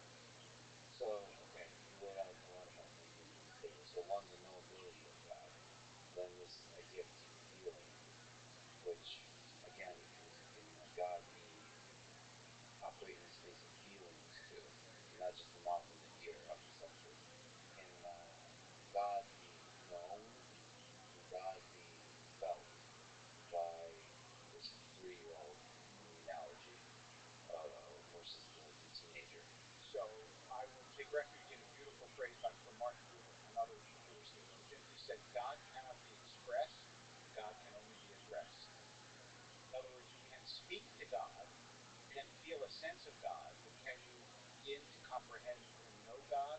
No. Yosef Kaspi, I'm pulling in a couple of early Jewish philosophers, he said, to know God, I would have to be God. Okay, we get close. Is it useful or is it a distraction to visualize things, to embody, to create, to put, to attach to the stories some kind of visualizations in our mind? For example, gender, he versus she, things like this, or old man in the sky kind of feeling. So it's Clues of almost the script. inevitable, but I think There's ultimately you try far to and transcend wide, it. and you will all be This was trillionaires the soon. great, Read we just Amos, read this comma, actually in synagogue, the story of the golden calf. And won't go viral, the comma, story I is am going that to make human beings found it all of you, impossible comma, your to friends, not comma, have your a families visualization rich, period. because they had Data just is come from Earth's number Egypt one and resource, pagany period. growth Don't forget that, of period. pagan worship. Everything is, it's not that pagans thought that idol was actually God, but it represented visually what God was. And along comes this idea that God is actually not capable of being visualized, which is very difficult and it stretches the bounds of human comprehension greatly. So, would you say that the proper way to operate as a human in relation to God is, you know, humility to that near state, not even basically almost humility? Well, the reason that the salvation of this is that you can't that you can't. I was going to say the reason you're not true, but then I thought somebody might be upset at a rabbi saying that, so I didn't say it and have not said it. Yeah. But the reason you're not is that you don't have to have a comprehension of God. You have to have a relationship to God, and those are not the same. I mean, to draw an analogy that is not far from perfect, as most analogies are, but this one especially. You have relationships with people who are mysteries to you. You're a mystery to yourself. Um, you can live and love somebody for 50 years, and they can say something that surprises you because ultimately we are trapped in here. And when a child first says "I," we call that individuation. And what that really means is I now know that I am cut off from the minds of all other children and all other people. And so you have with God a more intimate relationship because you can believe that God is, you are known by God and you have a relationship to God despite the fact that you can't know God in anything else. And some would say to have a good relationship, you never come back to God. Right. You Yeah. don't want to think Well, about the what world, you yeah, the world that God created is constantly surprising. But and by the way, the caveat to this, when I had all these debates with First Creations, and he would always say that God is a greater tyrant than North Korea because he continues after his death. And the idea of being known by God is, after all, frightening if you think God knows what I think and so on. If your image of God is unknown. We've jumped to this. We've had friendships and conversations with a lot of fascinating figures in the past 20 to 30 years of the great intellectuals, one of which, perhaps one of the greats, is Mr. Rahijani. What have you learned from your conversations with Moshe? So there are a lot of views he held that I really did not agree with, but he was a remarkable person. That was a good line about North Korea. He was full of incredibly good lines. Well, one of the things I learned was you can't win a debate with Dave. Oh, yeah. One of the reasons you can't win is because he has this British baritone and this ready wit that because you can't triumph over laxity. It doesn't matter if your argument is better. If your quip is better, you win. And so I remember once we were arguing about free will, and he said, "Well, I choose to believe in it," and everybody laughed, and that was, despite the fact that that's not really an argument. Or like, I have free will because I don't have a choice. Right, exactly. And people should watch his conversations because it's great. I mean, it's a kind of David versus Goliath situation. They're quite masterful at using charisma and sweetheart for his. I genuinely liked him. I mean, I spent a 3 hour limousine ride with him from one debate to another, from LA to San Diego, and the entire time he said, "You just can't talk about religion." So we talked about literature, and he gave me a long lecture about Scott. he was inexhaustible. I mean, not only did he, I wrote a couple of obituaries about him, and one I began with the historian Keith Thomas said there are two ways of achieving immortality: by doing things worth remembering or saying things worth remembering. And by that standard, he did both. I mean, he went all around the world to all sorts of danger zones. He knew like the best bars everywhere from Kuala Lumpur, to Beirut to LA, and he could drink all night and write a 2,000 word essay on the color tree of Yeats and go to sleep. I remember before one of our debates in Boston, he was at the bar and he said, "Come have a drink." And I said, "I'm not going to have a drink before I go to debate with you. What are you crazy?" He said, "Just have a beer. It's water." Um, so he really was a constant, inexhaustible fountain of intrigue and interest. The other things the medical literature mentions of him enlightening you or helping you change your mind about something in this world, So I think, unrelated to Islam. yeah, unrelated to Islam, he convinced me that the idea. I mean, I had my doubts about it and have my doubts about it, but he convinced me through many debates, and not only he, that the idea that religion makes people better is a is not it's not ipso facto wrong, but it's a much much more complicated argument than I wish to believe. So he is, however you conceive of the term beauty, um, he's one of the more beautiful humans. Yes. This weird rare earth produced. So how do you explain the atheism that buys this beautiful man? From your perspective of a man of faith, um, how do you think about that? So, of the atheists that I've debated, um, I think about all of them somewhat differently.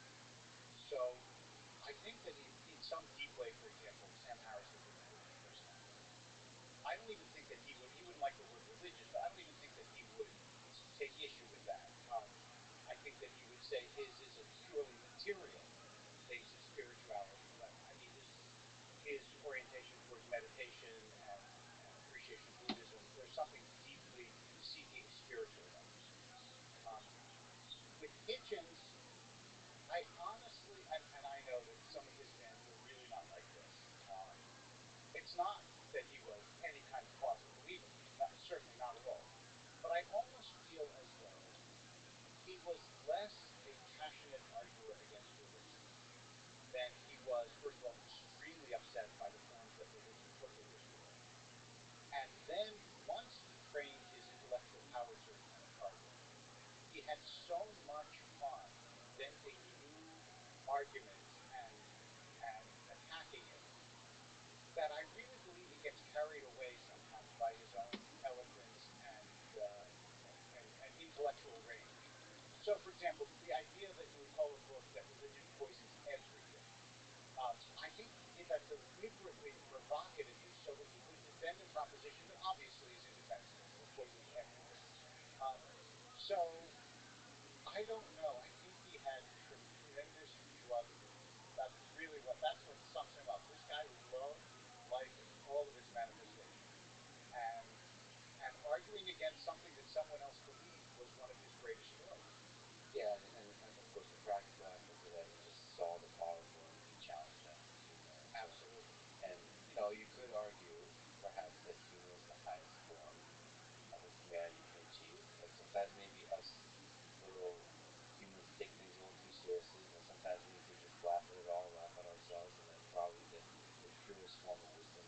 You know, Augie, the poet, said, "Among the people that I like or admire, I can find no common quality, but among those I love, I can, all